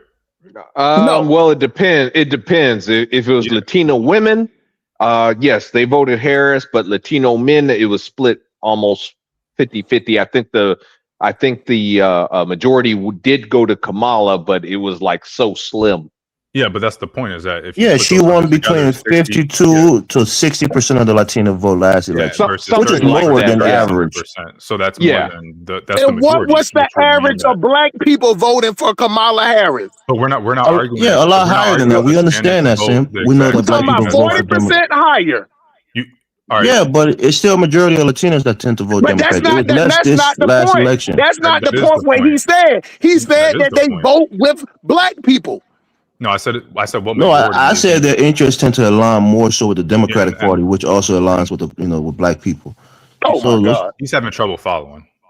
Is what's happening here. It is what it is. I just know that all I know is the two Black women that y'all claim is Black that they put up there lost, and the Latino vote was the picking point. It wasn't a picking point because more white people could have voted and they would have won. Oh my God, bro! I mean, no, but that's a true statement. But that's a true statement. When she lost, when they pulled out, what was they all talk about? What the one thing that shocked them was the vote was for the Latino. The Latino, they said the same thing. Every last person. Yeah, the deciding factor in most elections are independents, right? And usually most independents are white, especially white males. So they either go, Democrat or they go Republican. Last election, they went Republican. Elvis, you all over the place. That's not what Symbolism was talking about. No, we're talking about the deciding factor. He said that the brother said Elvis, when Kamala Harris lost and now with Jasmine Crockett's lost, the Black community is complaining that the Hispanic community turned on them. Exactly. That's what the Black community is saying. I mean, that's why you have a primary. You have candidates who make their case to the to the electorate, Elvis, I get and that then part. they I get that. decide I if get they everything like you that said. You're right, person's Elvis. message and rhetoric, and they vote for that person. Elvis, you're Well, right. I mean, but Yeah, I but mean, the thing you guys is, so simple minded. It's not just because you're black means you're going to win an election. That's not how it works. The Elvis, politics have to align with the interests of the people that's voting for you. Elvis, you're all over the place again. The Not all over the place. I made a cogent statement just now, Dynasty. Elvis, listen, it went over your head again. Okay. All right. The community Mhm. said that they are upset that the Latinos did not vote for Kamala Harris and now Jasmine Crockett. Who's the No, they community? said they I never mean, gonna speak English, forgive Dynasty. them. They said they'll Don't be never forgive them, Dynasty. That's what they said. They said they would never forgive the Latinos Who is for not them? voting for Who's Kamala saying Harris. that? I think they're just But speaking abstract. Black folks that vote blue, team vote blue, no matter who. Matter who. Hey Elvis, are you black? Yeah, I'm black. Did you vote for Democrats? I'm a liberal Democrat. They know that Yeah, on this he's an panel. immigrant. Okay, He's an immigrant. Of course he is. So did you say that? Did No, you say of what they're course saying? not. Oh, I know the minutia of politics. I know that politics is about interest. And if a black person, a white person, he's an immigrant. And I yeah, sure. Hey, bro, he was gonna vote for them. He would have voted for Joe Biden if he was in the On a wheelchair. national on a presidential election, if it's a Democrat and a Republican, of course I'm going to go and vote for the Democrat. Now, think about that. On a primary level, it's different. That's on a more local. He was gonna vote for Democrat, even if it was RuPaul. If it was RuPaul, you're making assertions now, but I'm telling you, I'm a Democrat because ideologically I align with the Democratic Party. Voted for someone other. Are you complaining that he essentially would have voted for anyone other than Trump? Are you saying like that's a surprise? No. That's not what I'm saying. What I'm saying is that he was going to vote for the Democrat Party regardless. Police, no matter what it was. Hold on, guys. One mic. So as we talk right now, guess who's live? And I'm gonna share the screen. And guess what's highlighted on the screen? Is it Roland Martin? Jamel Hill. Are Latinos to blame for Jasmine Crockett's loss? Are Latinos to blame? No, this is live. See, that's a question. Now you got to listen to the content of it to see if she agrees with that statement. Stop it. With that stupid ass black and mild wig on. She might say no. Right there. Did you hear what she said, Donis? Some people may post a question and disagree with their own question. Folks have been blaming Latinos for Kamala's loss, and now they're blaming Latinos for Jasmine. Yep. Yeah, It's Latinos were instrumental in Obama winning his first term in 2008 in Florida. But it's funny because a couple months ago, Latinos were saying, yeah, there needs to be black and brown unity when they were getting packed up and when they were protesting all over because abuelas was getting sent home, right? It's about black and brown unity then. So, I mean, you know. Politics is local, Willie. The politics in Texas is not the same as the politics in California or Michigan. Slogans, bro. I'd agree. Right. So you gotta understand what the Latinos in Texas want, and reflect them as a politician. Valid point. That's a very valid statement right there. I mean, like I said, you got to remember, Texas, conservative state, Latinos, they are for the most part a conservative race. You know, they're very religious. They kind of align with Republicans in a way when it comes to religion. You know, hold on. Religion. Hold on a second. Latinos with Democrat, Elvis. I'm not Elvis. Let him finish. Oh, okay. Yeah, let him finish. I'm not Elvis, but the thing is that, like I said, this is a case. This isn't a case. I do agree to a standpoint. Okay, yeah, Latinos, they're definitely not pro-black. Okay, I'll just come out and say it. But at the same time, this thing that we have, you got to understand how power in this country, you know, is delved out, and it's based on population. You combine blacks and Latinos, we still don't outnumber whites. Okay, we still don't. All right, so you know this whole division thing. she lost because of a bunch of Latinos and stuff like that. To me, that's not very helpful. She lost probably because she ran a bad campaign. And I said the same thing. And no, she's a bad candidate. I voted. Yes. Well, I mean, Wasn't a bad candidate 'cause she almost won. I'm not watching that. Get it together. Hold on a second. I'm trying here. We'll just work with me now. But I mean, as far as her, I can't speak as far as she was a bad candidate or not, but I do say she ran a bad campaign, similar to Kamala. And yes, I'm a registered independent, but I did vote for Kamala. But I even said she's running a terrible campaign while I voted for her. Okay, let's put something in the context, right, brother? Darnell, who was the last candidate who was black, either male or white, to get over 1 million votes in a primary? The last candidate that was black to get 1 million votes in a primary, I have no idea. Right. So my point here is, in recent memory, she's done extremely well, even though she didn't win. But getting over 1 million vote as a black woman in deep red Texas, it's an achievement. Yeah, she didn't win. We're disappointed, but I think what she did was was not a great an accomplishment. achievement at all. But you understand, it shows you simply that she has a wide appeal. She has an appeal amongst voters in the Democratic Party. Hold on for a second, Darnell. She lost 52 to 46%. Hold on for a second, bro. Hold on.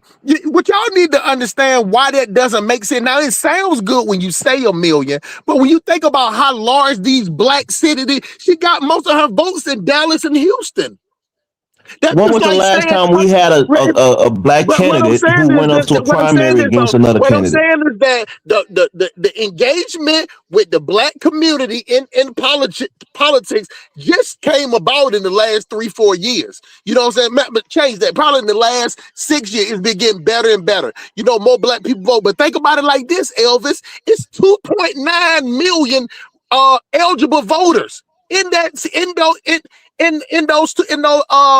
two cities, 2.9 million, and she only that's 3 million, so to speak. So now she didn't get but 1 million. Do you get what I'm saying? If all black people would have came out and voted for her, she would have won. But the thing about it is, her stupid ass got up there and started talking about she don't want Republican votes. That's what came out of her mouth. That is stupid. That is a political suicide. And I don't know how Texas works, but I don't think they can vote for her in the primary. Hold on, one mic. Sim, she said she didn't want Trump voters. Trump voters and Republican voters. Right. How you gonna separate the two? That doesn't even make sense. That's not very smart. She said that. She said that out her own mouth. Look right in the camera when she flicked her attachment bangs out the way and said that stupid shit. That's black people for you. But that's why I said she was not a very good candidate. No. I said she wasn't a good candidate. You said she ran a bad campaign. Correct. I apologize. I misspoke. You're right. Sir. I did say that. I did. But yeah, she ran. You went to stuttering when I said she was a bad candidate. Well, I mean, because like I said, even though I'm from Texas, I haven't lived in Texas in a while. I did live there for about a year. My mom, I moved her from California back home to Texas, and I stayed out there for about a year, about 4 years ago. But other than that, I keep tabs on Texas politics, but I'm not fully up to speed, if that makes sense. Can we hear the video, please? I want to get the context. Yeah, let me hear the video. Oh my God. We'll hear the context. Yeah, what type of context is that? Says she doesn't need to convert Trump supporters in her Texas Senate bid. Rep. Jasmine Crockett said during a CNN interview Monday that she didn't need to win over supporters of President Donald Trump in Texas after announcing her Senate bid. Rep. Jasmine Crockett, D. Texas, said she wasn't trying to win over supporters. So we don't get to hear, we just hear commentary? Come on now. Monday, after she filed to run for U.S. Senate. How Laura Coates, hold on, let me Cindy Orr, video. Hold on. Went after I think it's just a commentary. We know that he got close to 19. So you can hear the context. Yeah, CNN might do you. You might have to find it somewhere else. But she was on Laura. I was actually watching it when she said it. That's the funny part. Cause then Laura Coates, by Laura Coates being a lawyer, she gave her the chance to be like, you don't want, tried to guide her. No, not the wig, not the weed wig wearing wild in the hood rat. Well, I mean, I'm not going to go that far and do the derogatory name calling and all We that. ain't got to, Darnell. The facts are the facts. She said that she didn't need Republican votes. That's just like saying you don't need white people votes. So no matter, Jasmine Crockett is also wrong. White people's gonna look at that in the totality.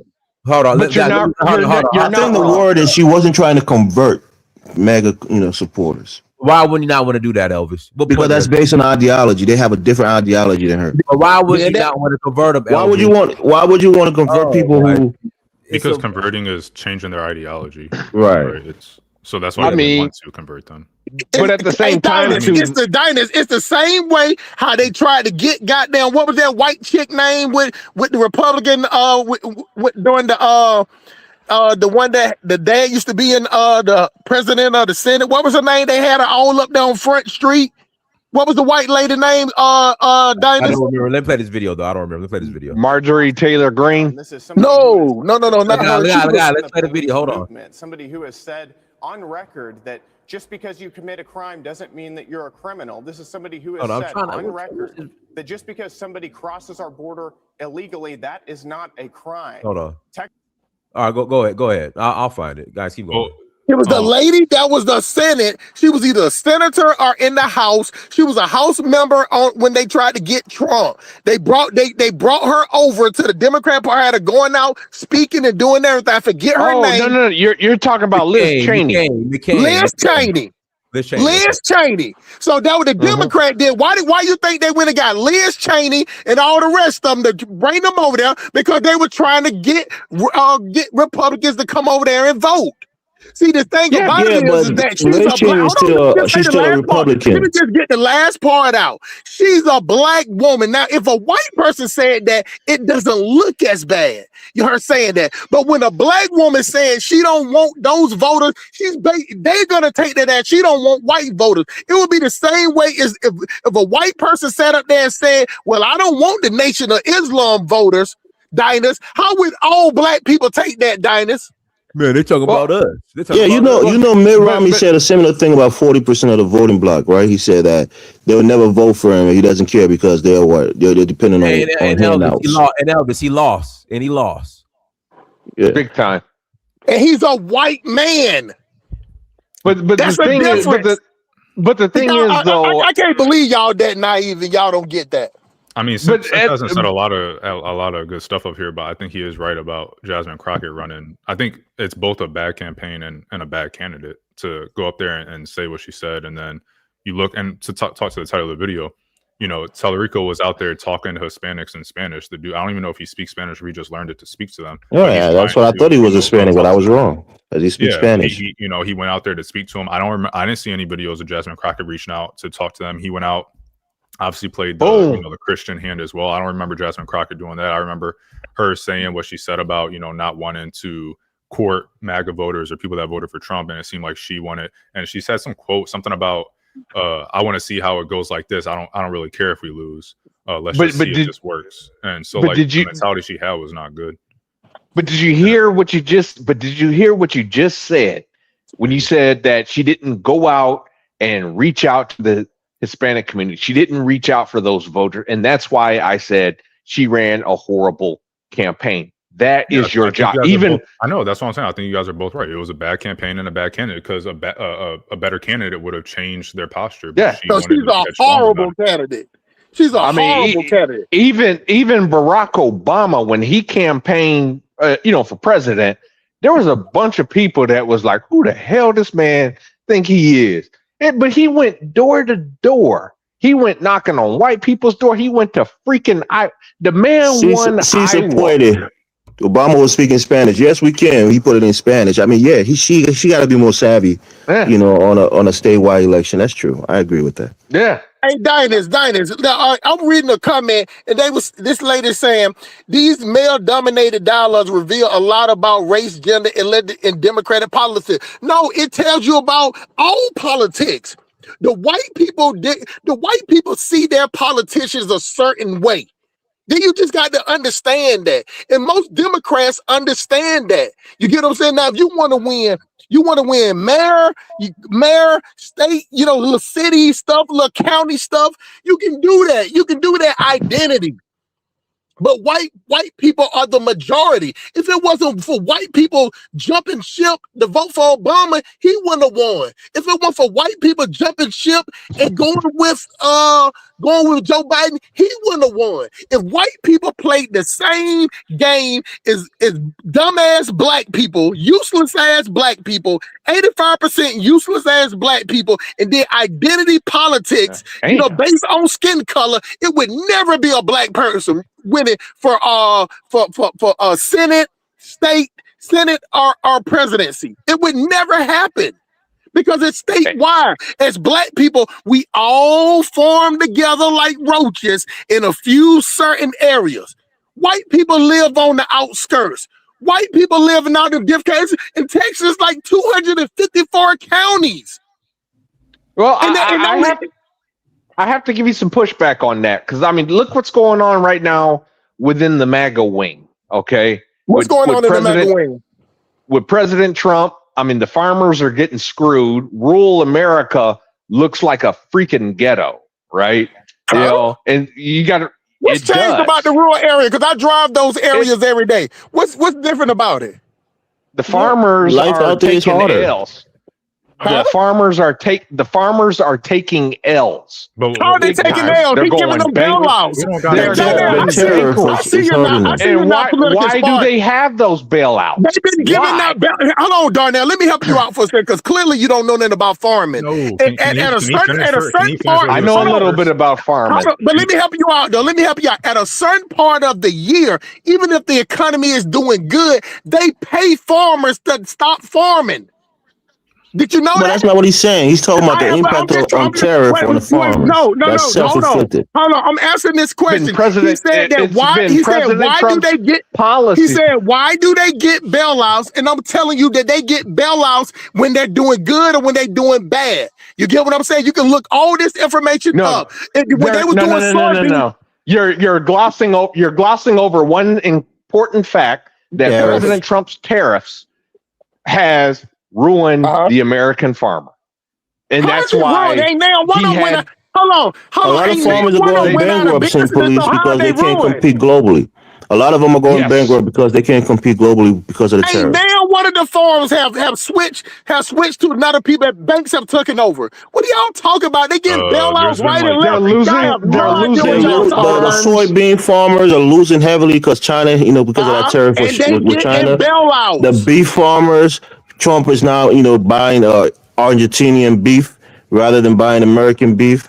He's subsidizing the beef economy in Argentina. I get what you're talking about. These are true, brother. You can research it. It's not an argument. The beef, they couldn't keep true up. Statements. Y'all have no idea what y'all talking about. I deal with cattle. I deal with cattle. Y'all have no idea what y'all. I gotta play this video, guys. Thank you. Y'all just yelling over each other. Play this video real quick. Life is more legal than you think. Just ask these parents and business owners. From setting up a will or trust, to registering a business, to figuring out permits to run their business from home. When you need a legal hand, turn to LegalZoom. How you make voters who previously voted for Trump, particularly given that you have been an outspoken critic and he has inserted himself, just take your campaign video as is. He has inserted himself at every turn when it comes to your commentary. How will you convert those who are supportive of him to voters for you? Yeah, I don't know that we'll necessarily convert all of Trump supporters. That's not our goal. Do you need to? Our goal is to definitely talk to people. No, we don't. We don't need to. Our goal is to make sure that we can engage. Here, what she said, Don, is all of Trump supporter. So our goal is not to convert all of them. Before Simp starts yelling again. Hold on. She said, no, we don't need to. No, that's the point she was answering, that she don't need to convert all of them. To all the voters. Like, yeah, I mean, guys, that's why I want to see the context. This is like fifth grade. Our goal is to Play it again, I don't Dinah. know that we'll necessarily convert all of Trump supporters. That's not our goal. Do you need to? Our goal is to definitely talk to people. No, we don't. We don't need to. Our goal is to make sure that we can. The follow-up question was on if she needs to convert all of them. She said, no, we don't. Because We there's don't so need many to. people that get ignored. So that's the particularly in the context. state of Texas. Listen, the state of Texas is There you go. 61% people of color. We have a lot of good folk that we can talk to. We know that when Beto came really close, Beto, who is a progressive, we know that he got 65% of the Latino vote. So what did they do after that? They specifically went after Latinos. We know that he got close to 90% or right there at 90% of the African-American vote. So honestly, what we need to do is start talking to the vast majority of Texas.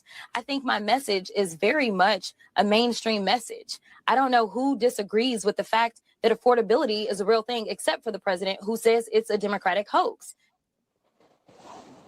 He calls her low IQ at every turn, insults her, so. I mean, she can stand up for herself. Regarding the farmer stuff, crazy right here. This is you know, crazy. when you look up the bankruptcy. You know, Hold on. Go ahead, Sip. You got a minute. I got past the Africa. This is crazy right here because y'all sit up here listen to what she's saying. Anybody that have read a crayon colored book would say, you know what? It's a good idea to me to reach out to them. I'm gonna do my best to reach out to them. If they come along, they come along. But if they not, I'm still gonna do my best because I'm working for all Texans and not just Black and Latinos. How hard it is to say that, Dinah? How hard it is to say that. Y'all want people to sit up there, hear what she just said, and be like, "Oh, she was just talking about some MAGA Republicans." Which one she talking about? What she said was factually accurate. Let me finish. I got a minute. She's not going to convert all of them. Even if she gets 20% of them, she would have probably won. Guys, what mic? Zip, I got to pass the mic, Zip. Go ahead. Africa, go ahead. Yeah, thank you very much, sir. I mean, looking at it from the outside, greetings to everyone. First of all, thank you, Sir Dennis, for the hard work you're putting in, enlightening the people. Basically, looking at it from here, okay, there's a lot you guys need to learn from the UK politics, man. And I'm seeing it played over there again and again and again and again. What she's going through, right? She's going through a time where you have a right-wing government that just successfully galvanized the right-wing vote and the populist vote to be in power, and then she ran a leftist campaign in a right-wing state. That's how I see it from my point of view. That's why I think Simp is not far from where I actually stood. Okay, I think she's a lefty. In the UK, we call her more like centre-left politician, more like a left politician, really. And if you're going to win, if you're going to campaign to be successful, you need to look out for the general vote. And also, she's heavily relying on identity politics, based on what I heard. What she's saying. The kind of stuff she's clamoring for. And it doesn't work in a country like America. I don't think it will work. And also, she's a woman, not to be disrespectful to sisters. America is a very hard place for a woman to to have a breakthrough when it comes to politics. You never had a woman president in the history of America yet. And also, yes, the reason why I came in really is over this black and brown coalition thing. I don't want you guys to fall into this trap. They used that years ago on us here, and we had so many Asian politicians, again, Southeast Asian to be precise, who were elected under the black and brown coalition, okay? And what they did is they destroyed the black population in the UK. It's a very dangerous move. To think for African Americans who rely on like Hispanic or Latino people vote, I think it's a very, very risky politics to play in America, because even here we make up about 15% of the population. If we put the black and the Asian together, we could actually galvanize a lot. But the thing is, we've been played by the Asians, we've been played by the white population. So that's the reason why a lot of the black people, they rather go actually vote for a sensible white politician than and align with where it suits them when it comes to policy than identity politics. I think we need to stay away from that. So can I ask you a question? Yes, sir. So, I mean, I understand exactly what you're saying. And, I saw elements of that in previous campaigns, especially with Joe Biden. But, the thing is that, okay, so what do you suggest that we do, especially as African Americans? We make up 13% of the U.S. population. Okay, keep in mind, if you want to be president or win an election, you need 51. You need, over 50% of the vote. Okay, and so even if every black person voted for the same person, and they failed to capture enough votes from other demographics, we still lose. So, what is your solution? My solution, that's a very good question, sir. My solution will be to work with the white progressive, okay? Based on our trend and our... Black people are already doing that with white liberals. No, I'm not talking about liberals. They're two different... She does. Progressives are even farther left. And most No. Well, in the UK, it's not necessarily some people in the center, right, and some people in the right and the left are progressive, okay? And being liberal and being progressive are two different things over here. The reality is that it's all about the policies. You need to vote for those people that goes with the policies that suits you the most. And this is why I always accept this FBA concept of political, agenda in America, where African Americans should have their own block instead of having to rely on other groups. They should form their own blocks based on their personal interest. But this is what politics is about. But you missed what I said about, okay, even our own interests. Again, we're 13%. He doesn't understand American politics, Darnell. I got to pass the mic soon. So go ahead, Darnell. I was just saying, from a standpoint, we're 13%. So again, I even throw the scenario: we all vote for the same person, same ideology. We still, without getting, other ethnic groups, we still lose. So again, what is your solution? Yeah, this is exactly what I said. You should be going with your interest. Like, for example, it shouldn't be fixed. Your voting block shouldn't be fixed to the Republicans or the Democrats. Okay, you should look at the party before, like, for example, election time. You should put your case forward to the party because I don't know about in America, but in the UK, they have every party got different wings. Okay, so if you have, you should split into two groups. I think that's my number one thing. The black vote African Americans is split into two. Sir, okay? Can I ask you a question? Just pass the mic, please. Guy, let him finish. Then I'm passing it to Sub-Zero. Thank you, sir. I'm sorry to interrupt you. I want to ask the gentleman a question after he's done about Britain politics. Sub-Zero, he has to finish. Africa, go. You got 30 seconds. I'm gonna pass the mic. Okay, thank you, sir. You should split the vote into two block. African American vote. Don't rely on black Africans. F them. Don't worry about the other groups. F them. These people are not serving your interest. They come to serve their own interest. You, the Black Americans, foundational Black Americans, as you call yourself, split your voting block into two. Half Republican, half Democrat. Ask both for the party what you want. So whichever party that wins, make sure that is actually enshrined in their constitution, where in the party where you have enough, leverage for those policies to be achieved. Basically, that's my advice to you, sir. All right, go ahead, Sub-Zero. Unmute yourself, Sub-Zero. Unmute yourself, Sub-Zero. Sub-Zero. Unmute yourself. Well, I'm sorry. The difference between the United States and Britain is the United States is a two-party duopoly.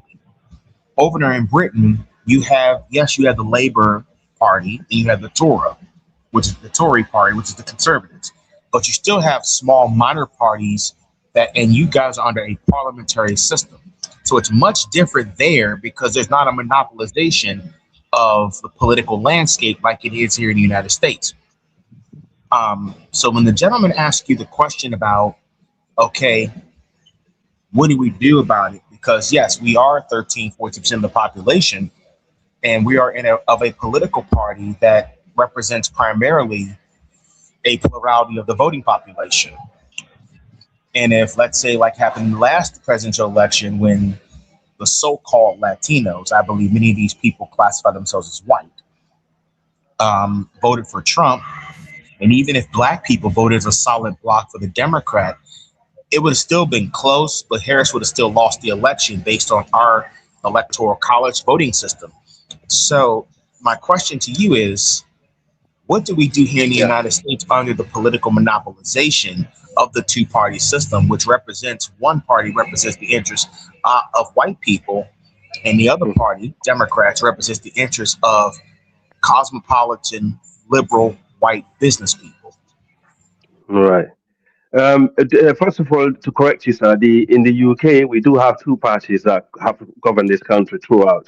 It's only, I think, a couple of times we had coalition, which was the center-left party, the Liberals, and the Conservative Party who came together and formed a coalition in my lifetime. Okay. Oh, but throughout the history of the UK, they always had the left and the right. But at the moment, we have a party that's supposed to be a left-wing party, but they actually are more like a center-left, where their policy is actually more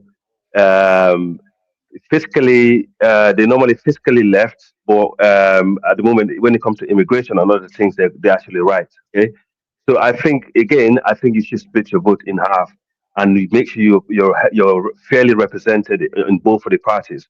So each one is a game you can play. You can play that game. Trust me, it will work because for example, we had the Asian groups in the UK for years. They used to support the left, the party in the left, okay, which is the Labour Party in government now. But then as time goes on, they switch their legion, they split their vote into two. Okay, so some of them goes into the left, some of them goes into the right. So no matter whoever comes into power, they're equally represented. So you need to actually strategize. That's my advice. So you stay on both parties. Don't get taken for granted by one. Please don't. Have you ever heard? Have you heard of the movie My Fellow Americans? No. It's a comedy movie back in the 90s. Two former presidents are on the run.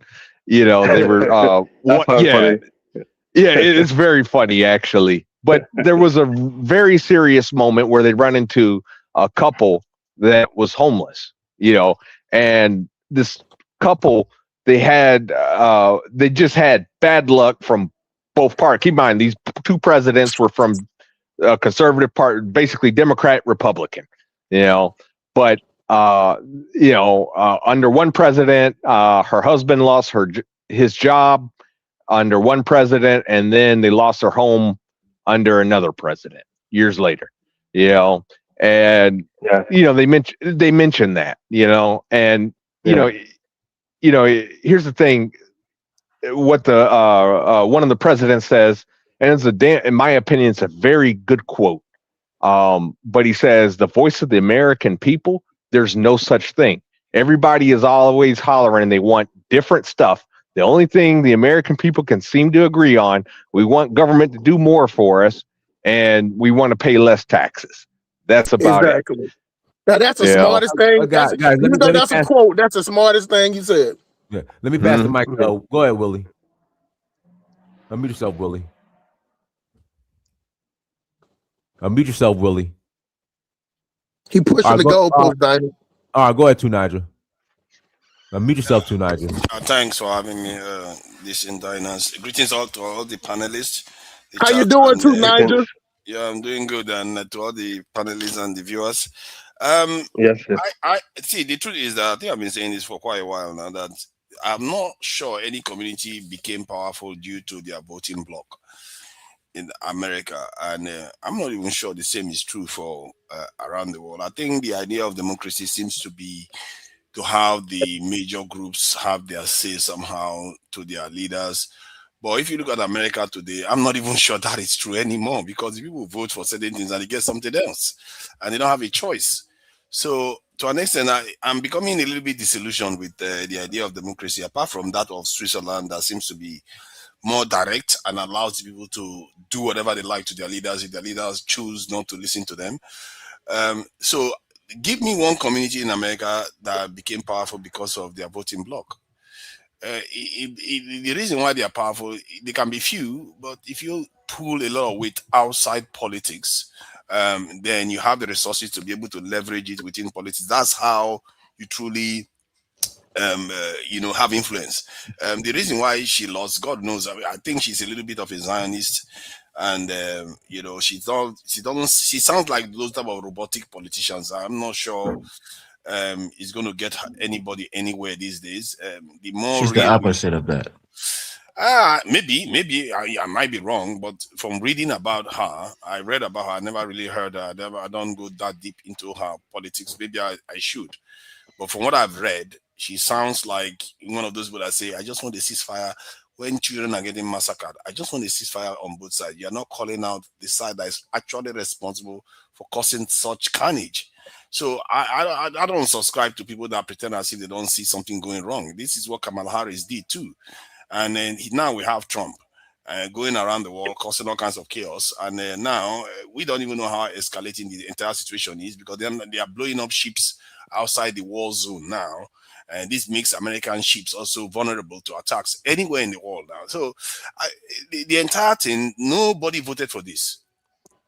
So it tells you that democracy as it stands is not, I think it's a little bit overrated in the way the Western, especially America, practices it. In the UK, you can argue that maybe they do have a little bit of a say.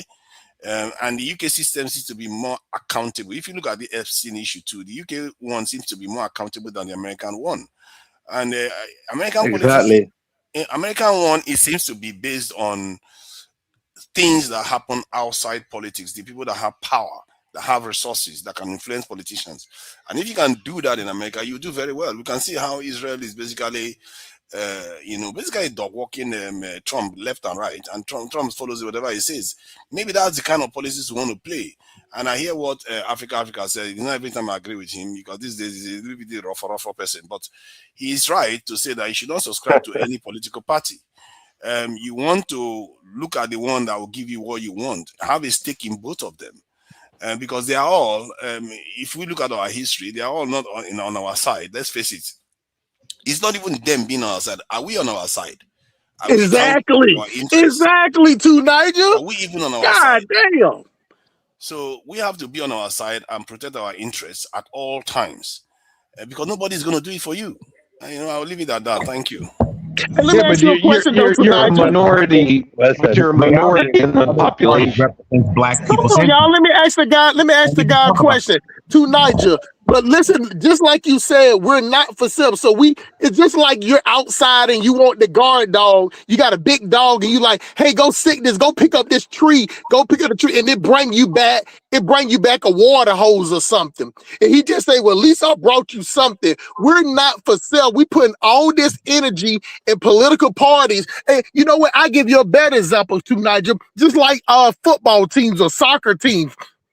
We put all that into the owners, into the teams. You get what I'm saying? The owners do what the hell they want to do. If they like a player, they want to get rid of a player, they'll get rid of a player. They don't give a fuck about the audience. They're gonna tell their fans to just accept it. That's what both political parties do in the United States. And the last question I got for you tonight is the most important question of it all, is that when you married your white woman, did you take her last name or did she take your last name? Damn, did you have to go there? So easy, my brother. Before everybody thinks I have a white wife now, eh? But did you? All right, I gotta pass the mic. Go ahead, Philip. Liz, go ahead, Philip. What's up, Dynasty? Man, I see we're throwing blows right off the top. Simp Academy, my gosh. I can't help it, bro. Hey, what's it like being with a white woman? I gotta know. Wow. I'm sorry. I'm sorry. Nigel, is it always celery and carrots and olives in the refrigerator in the bowl? Oh man. Tonight, I don't mind them. No mind them. Guy, let me go ahead, Philip. Go ahead, If I may, Sub-Zero, it's not your turn. It's Philip. Go ahead, Philip. Okay, you want me to go answer, or you want me to shut it? Go ahead, Philip. Okay, this will be quick. What's up, Dinus? That the points that I've been on for years. Number one, the politics thing is a waste of time without the money. We don't have the money, and we're not working with the Africans in West Africa to have leverage at the trade table to make stuff happen for us. So basically, we're just voting, to be recognized as a group. But in terms of actually getting policy, it's not going to happen without the money. And I put it in the chat and I put it here. The small hats are less than 2% of the population in the United States. Yet we're now fighting a war on basically their behalf. And the reason why is because Marian Adelson, her husband, who's now deceased, donated $250 million to the Trump campaign. Her alone, not to mention some of these other small hats that have given to people throughout the Congress, including Jasmine Crockett. And the bottom line is, why do the CBC take this money? Because unfortunately, Black Americans don't donate in large numbers or cash to their politicians. And the name of the game is money. In order to have a Senate seat, you got to raise $60,000 minimum a month to keep that seat. To have a House seat, you got to raise at least $30,000 a month to keep that seat. We don't donate that kind of money to our politicians. So then they go shopping among the corporate people and the big donors, many of whom are small hats, to get the money to stay in office. And so when they get in there, they're doing policy for the people that gave them money. It's that simple. Now, on the African side, we just looked at this. Nigeria just signed itself over to the United States, essentially, in this last trade policy that Trump went in with. They signed over their health care, and they agreed to have a military base in Nigeria now. So it's very hard to have leverage. The way it's supposed to work is the Black Americans take a position. We want this trade, that trade. We want to be able to send things back and forth to the Caribbean and to Africa, and we don't want tariffs on it. Then when the Nigerians, the Liberians, the West Africans, the Senegalese go to the trade table, they're like, yeah, so this iron ore that you need, this oil that you need, this bauxite, this uranium, you're not going to get it unless we get custom-free trade with our Black Americans in the United States. That's how it works. We're not playing the game like that. We're playing it. The Black Americans are on one side, the Africans are on the other side, and both of us are letting the Mzungu dictate our policy. And the Latinos. Yeah, well, I mean, I'm not even dealing with them. I'm just dealing with what we are doing that we can control. And we're not playing the game properly. We have to play it. It's a money game. I just broke down very simply what the money is. If we don't have the money, which we traded that away at the end of the civil rights movement to integrate into Mzungu businesses, we did not maintain our small business community. And what about the $2 trillion, Mr. Phillip? $2 trillion. The $2 trillion goes right into the hands of Mzungus. Just ask Jordan, Louis Vuitton, the BMW maker, the Mercedes maker. We take our money, and as soon as it gets in our hand, we give it right back to the Mzungus. So you're saying Black people are emotional slaves? You not gonna get me on that. All right, guys, let me pass the mic to Renee. Go ahead, Renee. Renee,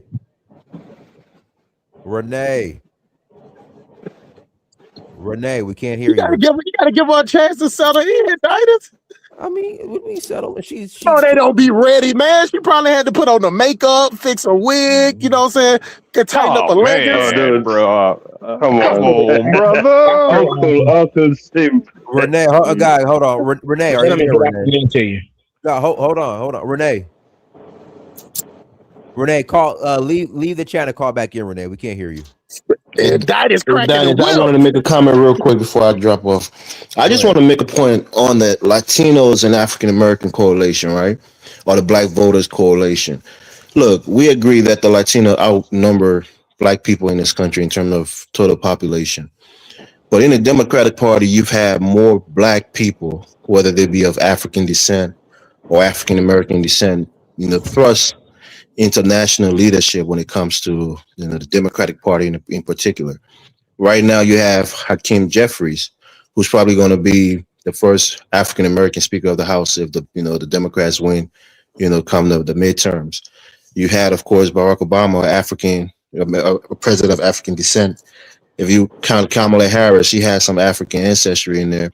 She was a vice president. We haven't had a lot of Latinos, on the national stage being in leadership position, even though they outnumber Black people in terms of the voting population in the Democratic Question is, Party. how many of those Latinos are classified as white, and how many of them are classified as non-white? Because if you have a couple of names, that's been in leadership who are Latinos and classified as white, I like to know them.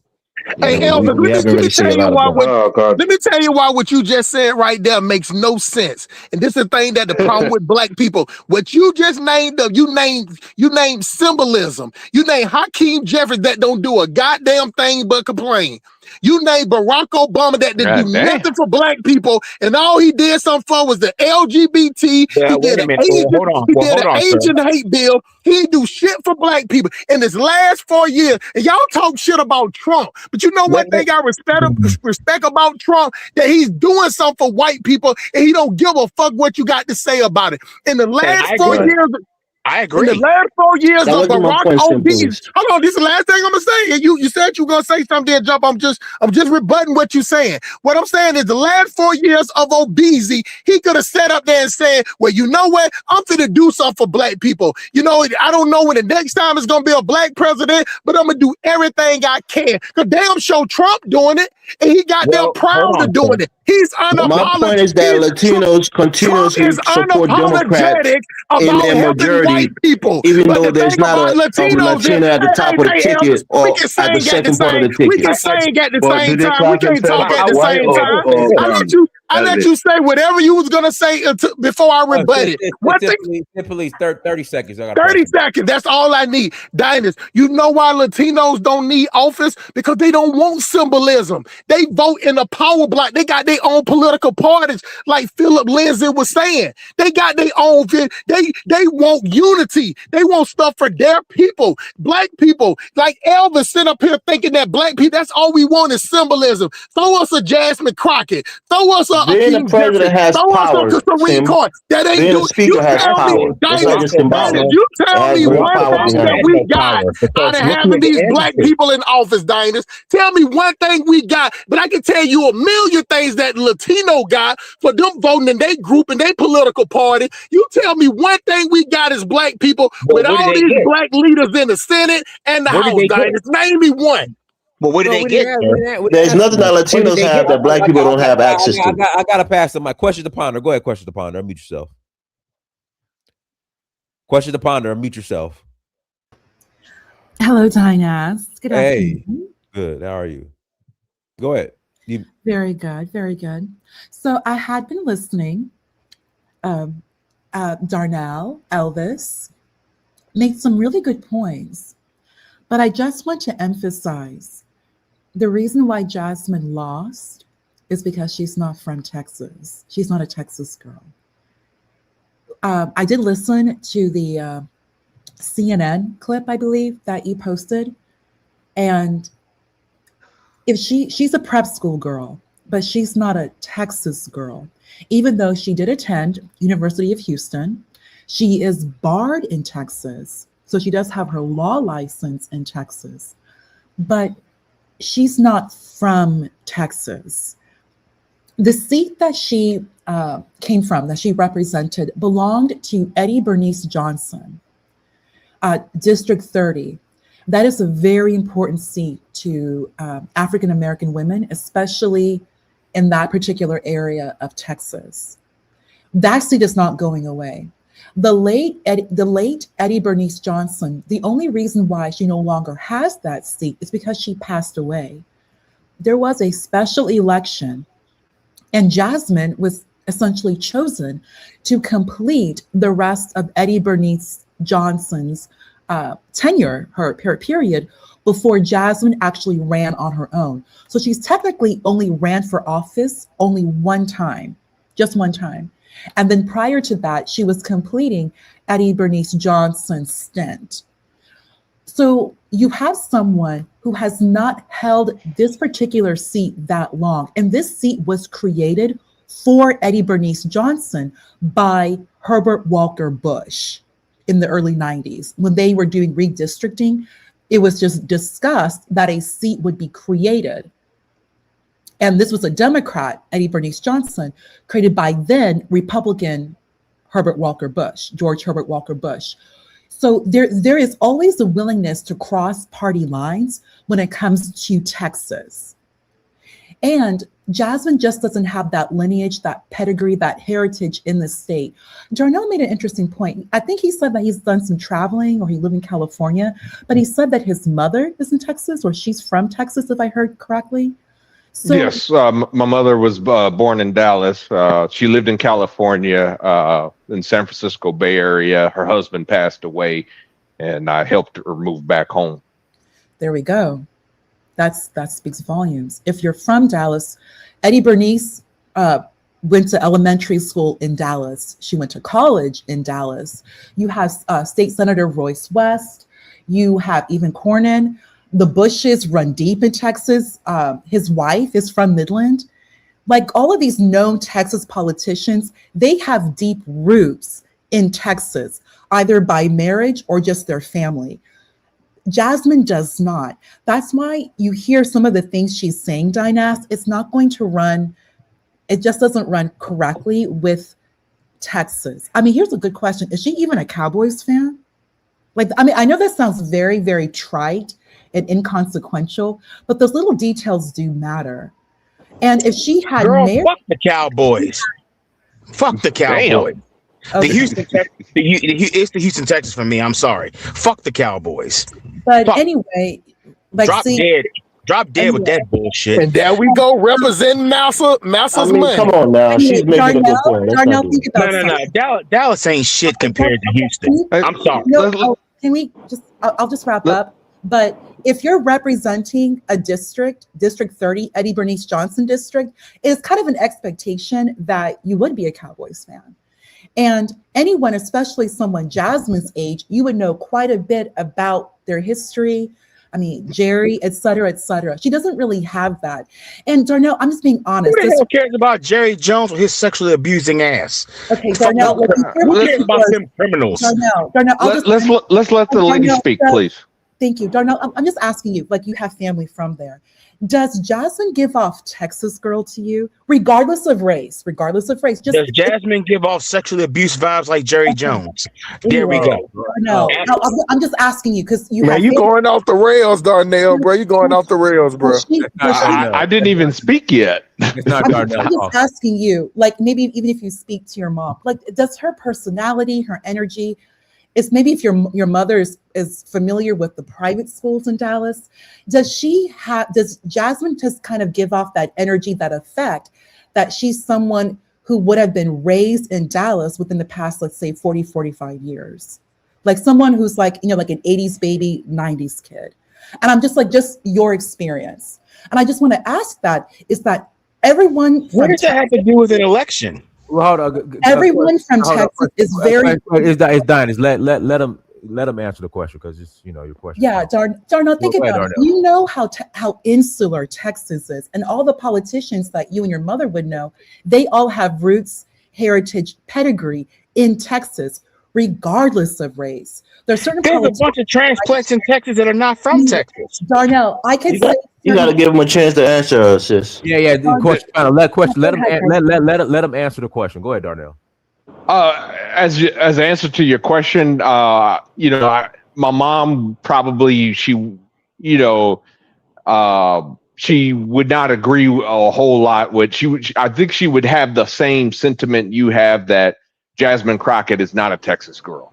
You know, my mom, hey, you got to understand, my mom was born in 1955 in Dallas, Texas. Okay. So my mom, she, you know, she's from there. She speaks the link. She speaks like a even when she lived in California for all the decades she did, she ain't never lost a damn accent, you know. And my mom, you know, she's a straight, when it comes to stuff like that, she is a straight shooter. When it comes to stuff like that, she hates both Democrats, she hates both Republicans. And I'll tell you this, is that she, you know, she recognizes a transplant when she sees one. Thank you. Hold on. Let me read the super chat. No thanks. Thank you for holla. All I'm going to say is this. I'm talking. Let me read the super chat. All I'm going to say is this: the system is fixed. Meanwhile, you have white power patriot groups forming faith-based organizations that have access to land grants, smart cities, while we lose land. All right, go ahead. And Darnell, like you remember, the late Ann Richards. She was the last Democrat. It was really Bush family who came in and turned that state Republican. But prior to that, it was all it was Democrat. It was Democrat, yeah. But all the Bushes are from Connecticut. All the Bushes are from Connecticut. I think it was like almost 100 years Democrat. They're not Texans. They're not Texans. Before you had a Republican governor. And Darnell, like had a Republican governor before Bush. George W. Bush, the former. You remember the SMU scandal from the 80s? She's from Midland. Wait a minute. Answer that question. Do you remember the SMU scandal? I think, Darnell, you kind of see where I'm coming from, and that's why I believe she lost. SMU scandal. It's more than just party. If you don't represent Texas, if no one can okay, yeah, I know her from school. I know her from church. I know her parents. I know her people. Like, she doesn't have people from Texas. She doesn't have a city from there. And regardless of the Bushes don't either. Regardless of your party or from your race, if you don't have roots in that state, it's going to be very, very difficult. But George Bush never had roots Prescott Bush doesn't have roots. He developed roots in the state. He developed roots. He had been there for like 5 generations at least. So they do have roots there. They're not from Texas. But they've established their roots there, though. Don't fucking matter. They're from Texas. They're from Connecticut. Sub-Zero, man, you crashing out. I apologize, Darnell. It wasn't you. It's Sub-Zero. He crashing out. You don't get it. You know why Jasmine lost. You know why she lost. Okay, thank you, Dynas. You're the best. Thank you, Dynas. Bye. I know why Jasmine lost. Very simple and plain. They did not want Jasmine. Look, let's keep it real. They can't stand that black bitch. They just can't. They can't stand it. Dynas, come on. I'm being serious, and I'm not being facetious when I say that. I'm not being facetious when I say that. No, hold on. Sub-Zero. When you say who specifically, Sub-Zero? You know who, and I don't have to spell it out for you, but I'll say it anyway. No, I'll say it. The white power structure in Texas can't stand it. Hell yeah. The white people in Texas, in particular, on both Republican and Democratic Party, they work hand in glove with each other. About this whole issue with like the people having to be turned away from one voting precinct to have to go to another one.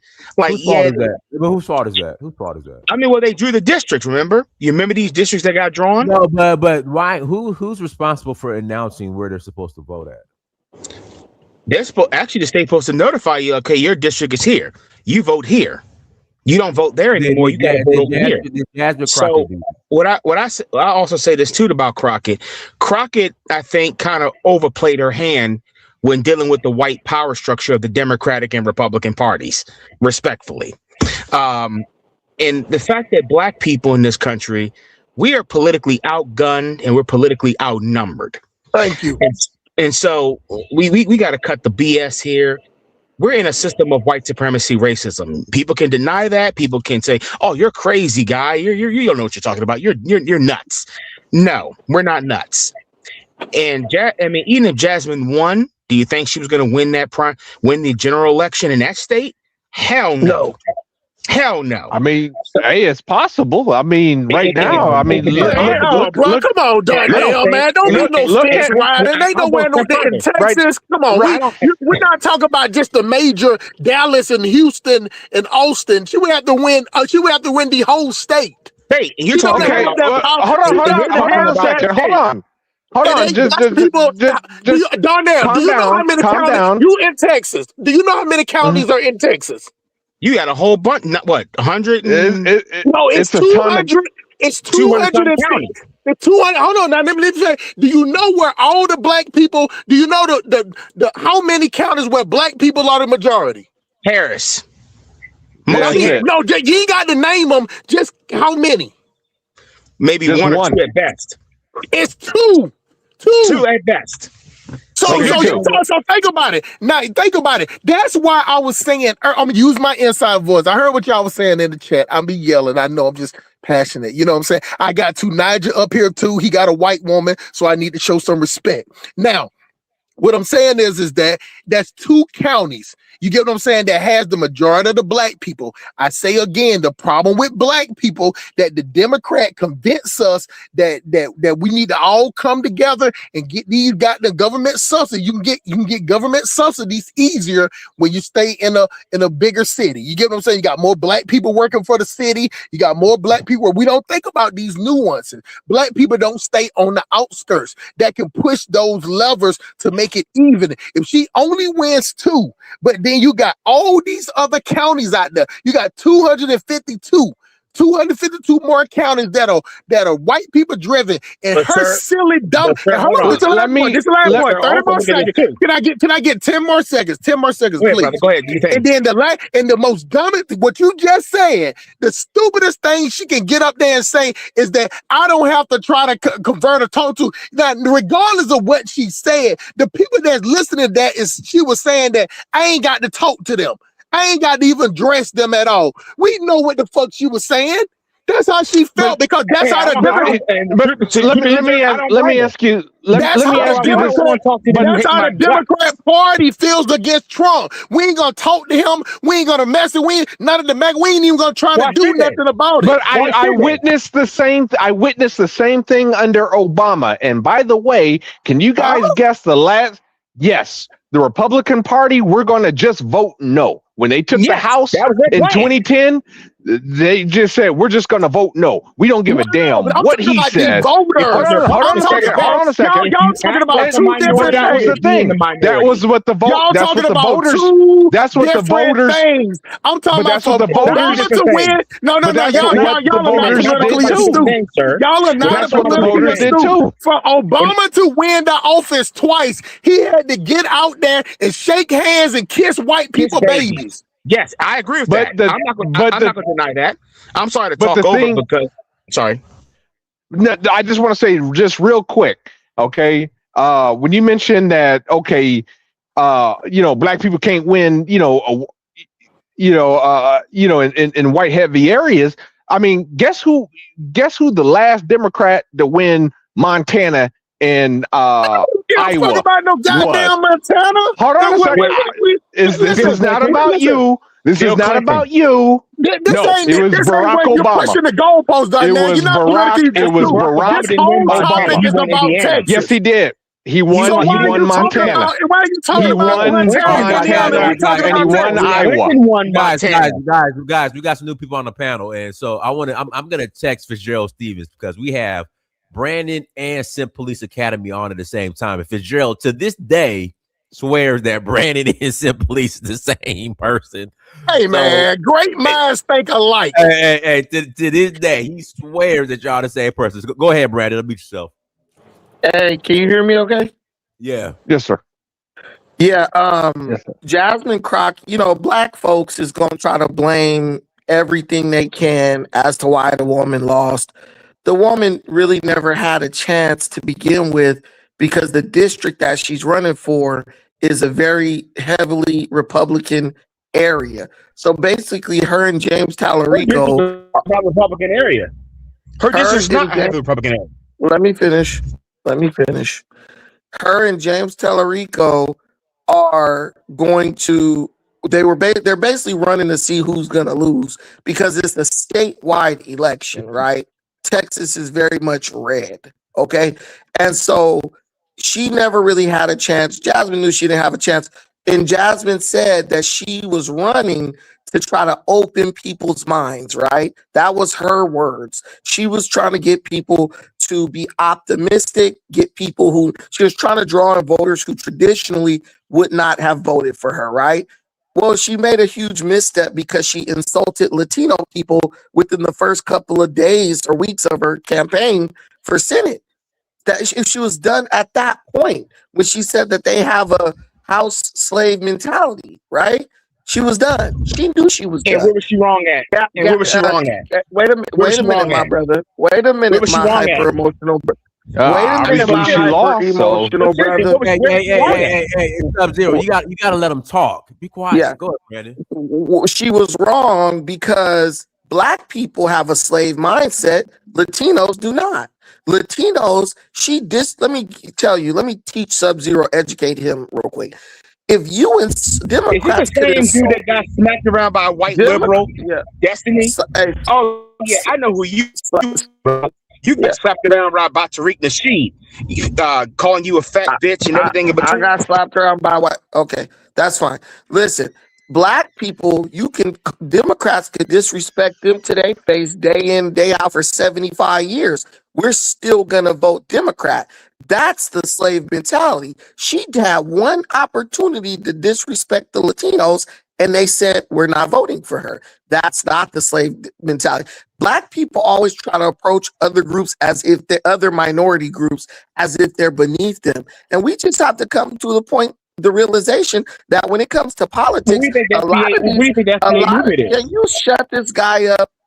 We have to accept that when it comes to politics, a lot of minority groups have transcended us. We're still on plantation politics. These people are really in it for whoever's going to give them the most. And I promise you, if those Republicans come,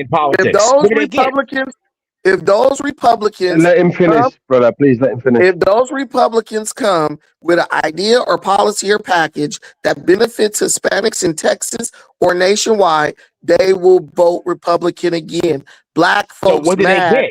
Black folks are mad. Black folks are mad. Republicans give Latinos? Hey, you know what I tell you? You know what I tell you? Go out to Texas to those oil fields. Go out to those construction sites in these You're other in California. states. You're in California. Go out to that's why I said Texas. Just like I'm in Virginia. You're in California. How the hell would you know? It's gonna reach you soon enough, my friend. Go out to these construction sites in these other states.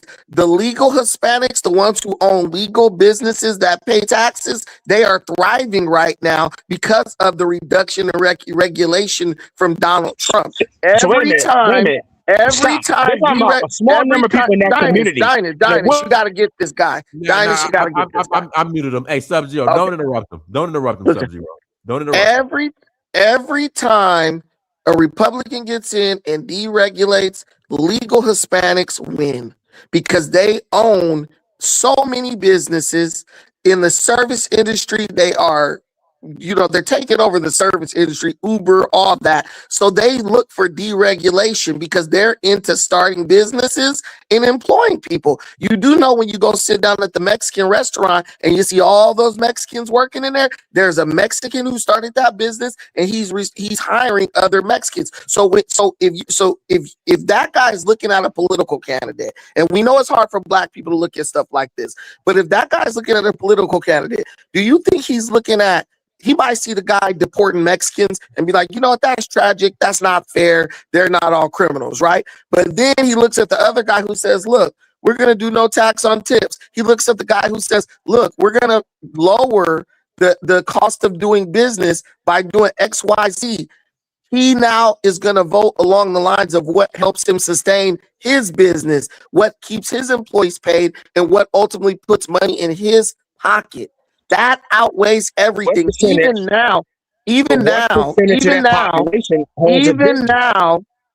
now, nationwide across all political identities, the number one issue is the economy. That will that will always determine who wins an election, the economy. And if you look at the Democrats, they have no economic ideas other than raising taxes on people who make a certain amount of money. And that's a losing strategy, because we already seeing But in no, the it's other, not a losing strategy. They're we're talking about already raising on seeing people in the other, who own corporations. listen, we're already seeing, and this is my last point, Don, it's 30 seconds. We have already seen a Democrat strategy at work, which is raise taxes on the rich. They leave and run away from you, and then the taxes fall down on the middle class. Everyone in America sees that that's what Democrats want to do, and they see that strategy is a failure. So why? It don't matter what you say. It don't matter what you say until the Democrats come with realistic economic policy. The Republicans will continue to win, because at this point, the middle class, like me, hustle smart, normal people, diners, we're looking at Democrats saying all they gonna do is try to raise taxes on the rich. When they leave, their taxes gonna fall on us. We ain't voting Democrat. You could say whatever so wait a minute, you want stop right to. there. You could try to flip it however you Wait a want minute, stop right there. to. She You said lost 30 because seconds. she has no ideas. She has no policies. She never wrote a single law while sitting in Congress. And Jay Tallarico is the person they think they could win with. He's gonna lose too, but he's not ghetto. He's not buck dancing, and he's a professional. He's gonna lose, but he's a better option than Jasmine Crockett. And there's no, give me one policy or one law Jasmine Crockett wrote or drafted while she was in Congress that got passed. I'll wait. I have a question for you, if you don't mind. You still with me, sir? Yeah, go ahead. So you mentioned about the Democrats' policy of just taxing the people at a certain income. I assume you mean the rich, which is kind of a true statement. They every time hey, we're going to start taxing the rich, and Democrats do say that. But at the same time, what makes you think that Republican economic policy is any better? In fact, I think history at this point has proven that Republicans have a worse track record with the economy than Democrats do. He just explained it to you. Are you asking he a question? Just explained it to you. Is it a question or a statement? It's a question. Here's a question. How many Latinos are business people? What population of Latinos are actual business people? Let's say hypothetically. Well, you're answering the question, and that's going to be another question. Let me answer the question. I'm going to answer your initial question. Thank you. If you look at Democrats, we are getting a first-hand view of what their economic policy is going forward. You think that Zoran Mamdani, Brandon Johnson, Abigail Spanberger. No, sir, I don't think that. Porter, I know where you're going, and no, I don't think that. No, you're trying to add words in my mouth. That's what you're trying to do. Talking over each other, bro.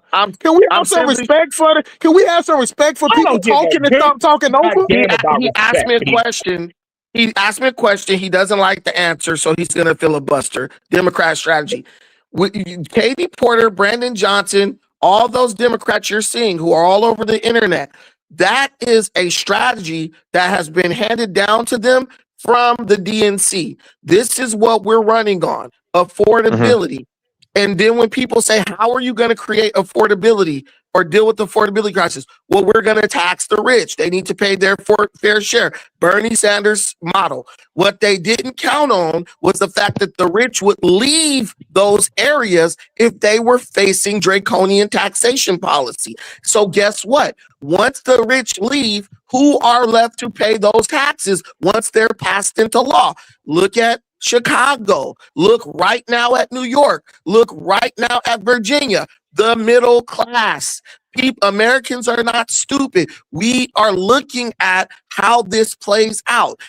All the rich people, if they got to move to Wyoming to avoid taxes, they'll do that. If they got to move to Florida to avoid taxes, they'll do that. So what you're doing is you're condemning. What you're doing is you're doing a very heinous, diabolical, evil, demonic act. You are trying to prey on your neighbor because he has more than you. You're digging a pit for someone else. But guess what? You're ending up falling in it. Democrats are falling in their own pit because they're trying to get somebody's money unjustly. And guess what? They're getting hit with the bill at the end of the day. We see it. It's very evident, and no one's voting for that, no matter what you say.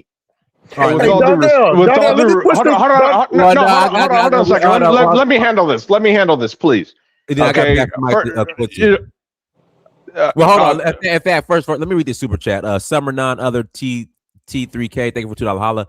Diners, what's the difference between Pinky Cole and Crockett? One sells hamburgers and the other doesn't. But go ahead. Go ahead.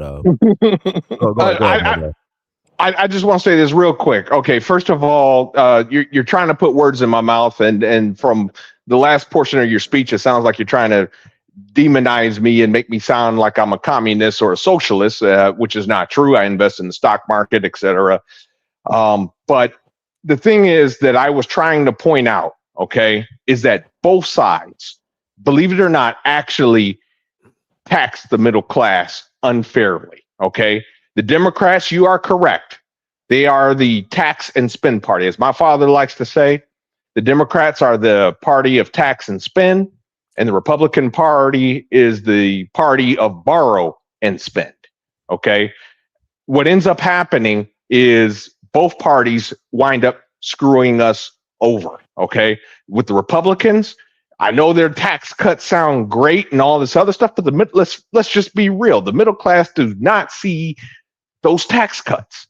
Okay, in fact, they wind up paying for these tax cuts. We wind up paying for it with shitty roads. Okay, not only shitty roads and things of that nature, but at the same time, the deficit. Growing up, I mean, I remember. Man, you are rambling, bro. You are the one that's. Hold on a second. You're the one rambling. that you started talking about shitty roads. You interrupt. No. Do you drive for a reason? I drive all over all over the United States. And everywhere you go, please. The roads are being shut up. Please, you have no idea. You just rambling, bro. Will you shut up, please? Hold on, Darnell. You got 45 seconds, Darnell. 45 seconds. Go. Okay, I mean, I've had to listen to all this BS for a while. Hold on a second. You got 45 seconds, Darnell. Go. Yes, sir. Thank you. Okay, I've had to listen to this BS for a while. All right. Now, when it comes to the roads, I got a point on that, and you guys can't defeat that. So that's why he has to do these ad hominem attacks. But when it comes to these tax cuts, remember, growing up, I've always heard this about the debt. Every time a Democrat gets into office, Republicans are screaming about the national debt, and we got to pay off the deficit. But then where are the deficit hawks every time a Republican gets into office? We've had George Bush. We've had Donald Trump, not once, but now twice. We've had Ronald Reagan. The deficit hawks just disappear. And what winds up happening? The middle class winds up paying these taxes anyway. Diners, can I get 30 seconds to respond to that? Just 30 seconds. Please. 30 seconds. 30 seconds.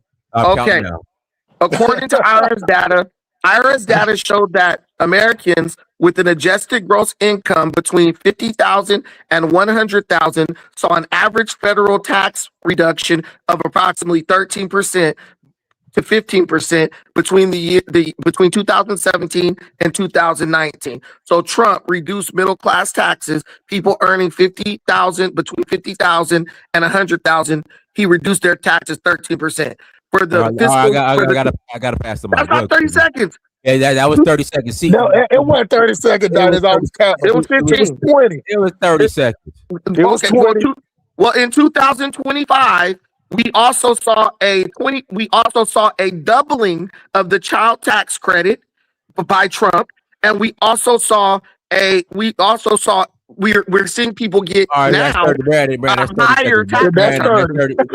Yeah, that's definitely 30 seconds now. That's definitely a reduction in taxes. Go ahead, Quincy. See, Brandon, that's that Long Beach Public Schools education. You can't read that. That's Long Beach Public Schools. You know what I'm saying? Long Beach. Yeah. Y'all give me Come on with the heat, Quincy. Come on with the heat. Oh man, I'm a little more calm than y'all, but I ain't gonna lie to you. I'm just ready to prompt. Y'all jumped all over the place. But as far as the prompt go, I think Democrats are in a discovery phase of who Latinos truly are. I think they overplayed their hand trying to prioritize Latinos as if they'll be beholden to them in the same manner that black folks are, and they keep finding out over and over that that just ain't the case. In fact, a lot of Latinos lean and vote conservative way more than Black Americans do. And I think that one of the biggest problems is that they try to copy and paste how they approach Black Americans and try to paste it on every other quote unquote minority in the country, and it just don't work. And they keep finding out it just don't work. So I think ultimately, like the phase where Black Americans were maybe in the 50s and 60s, we were kind of maybe bouncing between parties before we kind of just settled on the Democrat Party. I think that may be somewhat similar to what's going on with Latinos right now, where they kind of split kind of down the middle, trying to figure out which way they're going to go, or they're supposed to be like white folks. Maybe they'd be just like white folks and always be split down the middle. And it's just a mistake for Democrats to believe that they can get Hispanics and other minorities to be on board, hook, line, and sinker every election the way they got Black folks. So, and I do think, much as crazy as Brandon is, man, you got a point about how the approach they have against with Black folks, or how they just talk crazy to us, and they think they could copy and paste that to other groups, as if other groups don't throw the middle finger and keep it moving and vote red. Because I mean, I ain't Hispanic, but I just don't see other groups beating up on each other the way we do, the way Black folks do, if we don't want to vote blue. You know what I mean? Like, granted, white folks, the white folks got they civil war between red and blue, but as far as like other minorities go, I mean, I don't see it. And I ain't pretending to be in their inner circles and then like that. But you could look online in the public and see Black folks beating up on each other if anybody step out of line off the Democratic plantation. And I think that like, ultimately, man, I don't want to repeat myself, but I just think the Democrats, they really in the middle of trying to just figure out who and what Latinos are and how to get them on board. And I think they just keep failing every time. And I think at the same time, they're losing more and more Black folks. Now, not so much they're losing more Black folks to Republicans. I think they're losing more Black folks to just not voting for them at all. You know what I mean? Not so much they run it over to the red side. They just kind of taking a step back and just keeping it quote unquote, somebody just be single. I ain't dating right now, just single.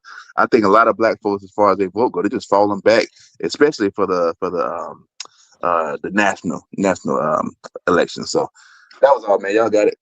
Hey, Donnie, let me get 30 seconds. Let me get 30 seconds, Donnie. All I need is 30 seconds. You got 30 now, again? 30 seconds. Now, the problem is with slow ass Darnell saying, with his rambling ass is saying, is that I drive all over the country. You know what I'm saying? And I see the roads. I see how the roads is changing. I see how the roads are being resurfaced. That goes on with any president. So to make it seem like Democrats are doing more with the roads got a budget that happened with any president. So that just shows how ignorant you are there. Now, let's talk about when Republican office and Democrats are offered. Now that Trump is back in office, I'm paying $1 more per gallon. As a truck driver, I run at least 50 gallons. That's 30 seconds. That's 30. That was yes, 30. sir. That's 30 seconds. I counted with them. That was 30 seconds. Okay, $50 a day I add. $50 more dollars a day I'm adding a day. That's it. Go ahead, Kidola. Oh, thank you, Dynast. I've been watching the program for long now, and as I say, why we Black people not lose an election when they start eating different type of food, pancake, and they don't stick with their soul food. You see, the Mexican hold on with I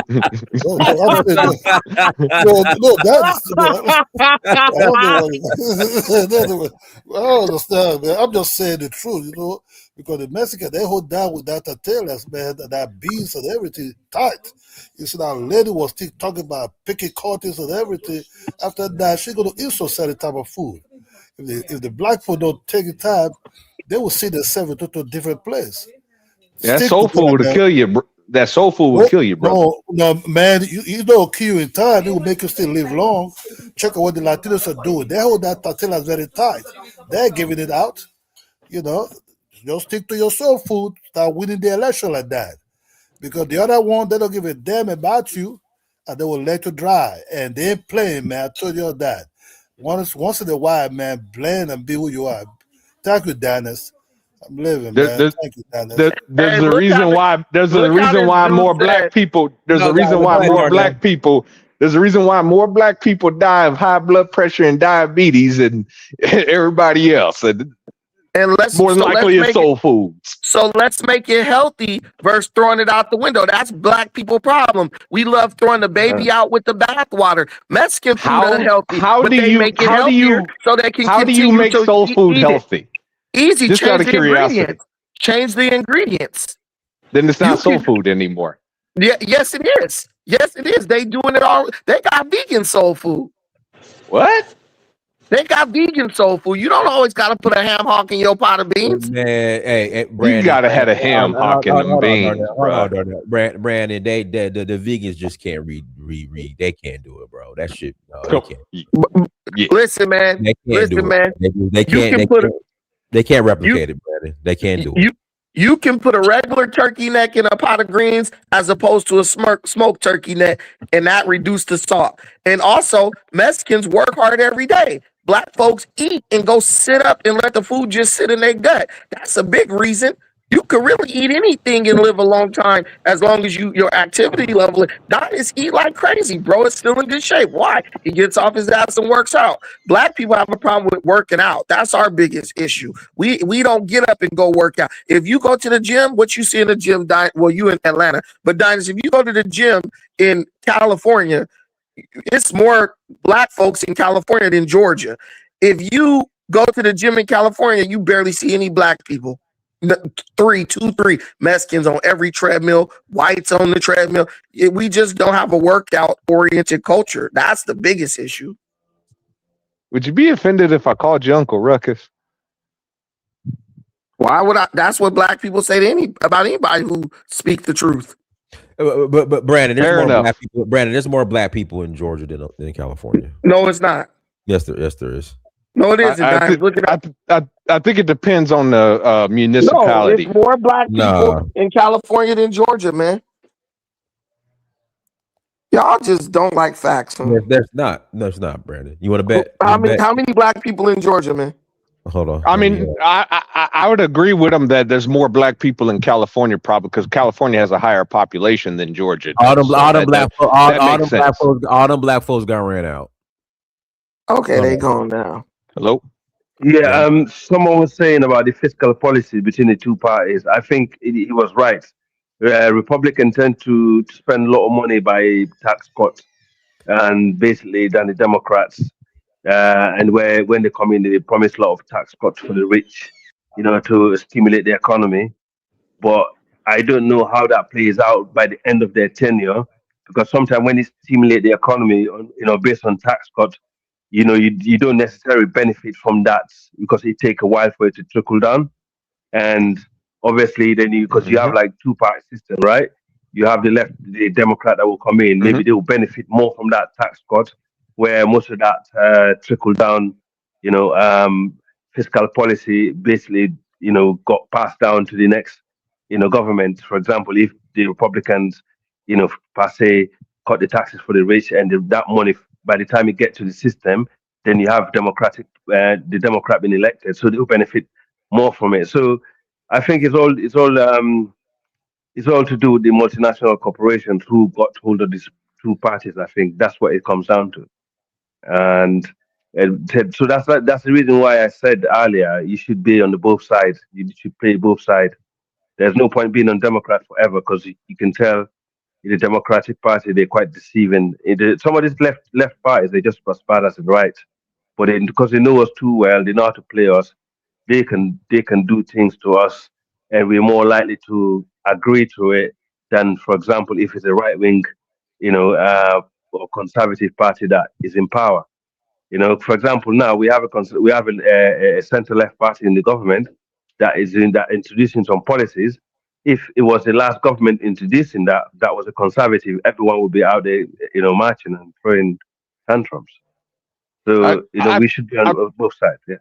Hey guys, we got to close out. Everyone, thanks so much for joining. Like, share, subscribe. Until next time, family. Diners Mirror Session. Diners was right about Georgia.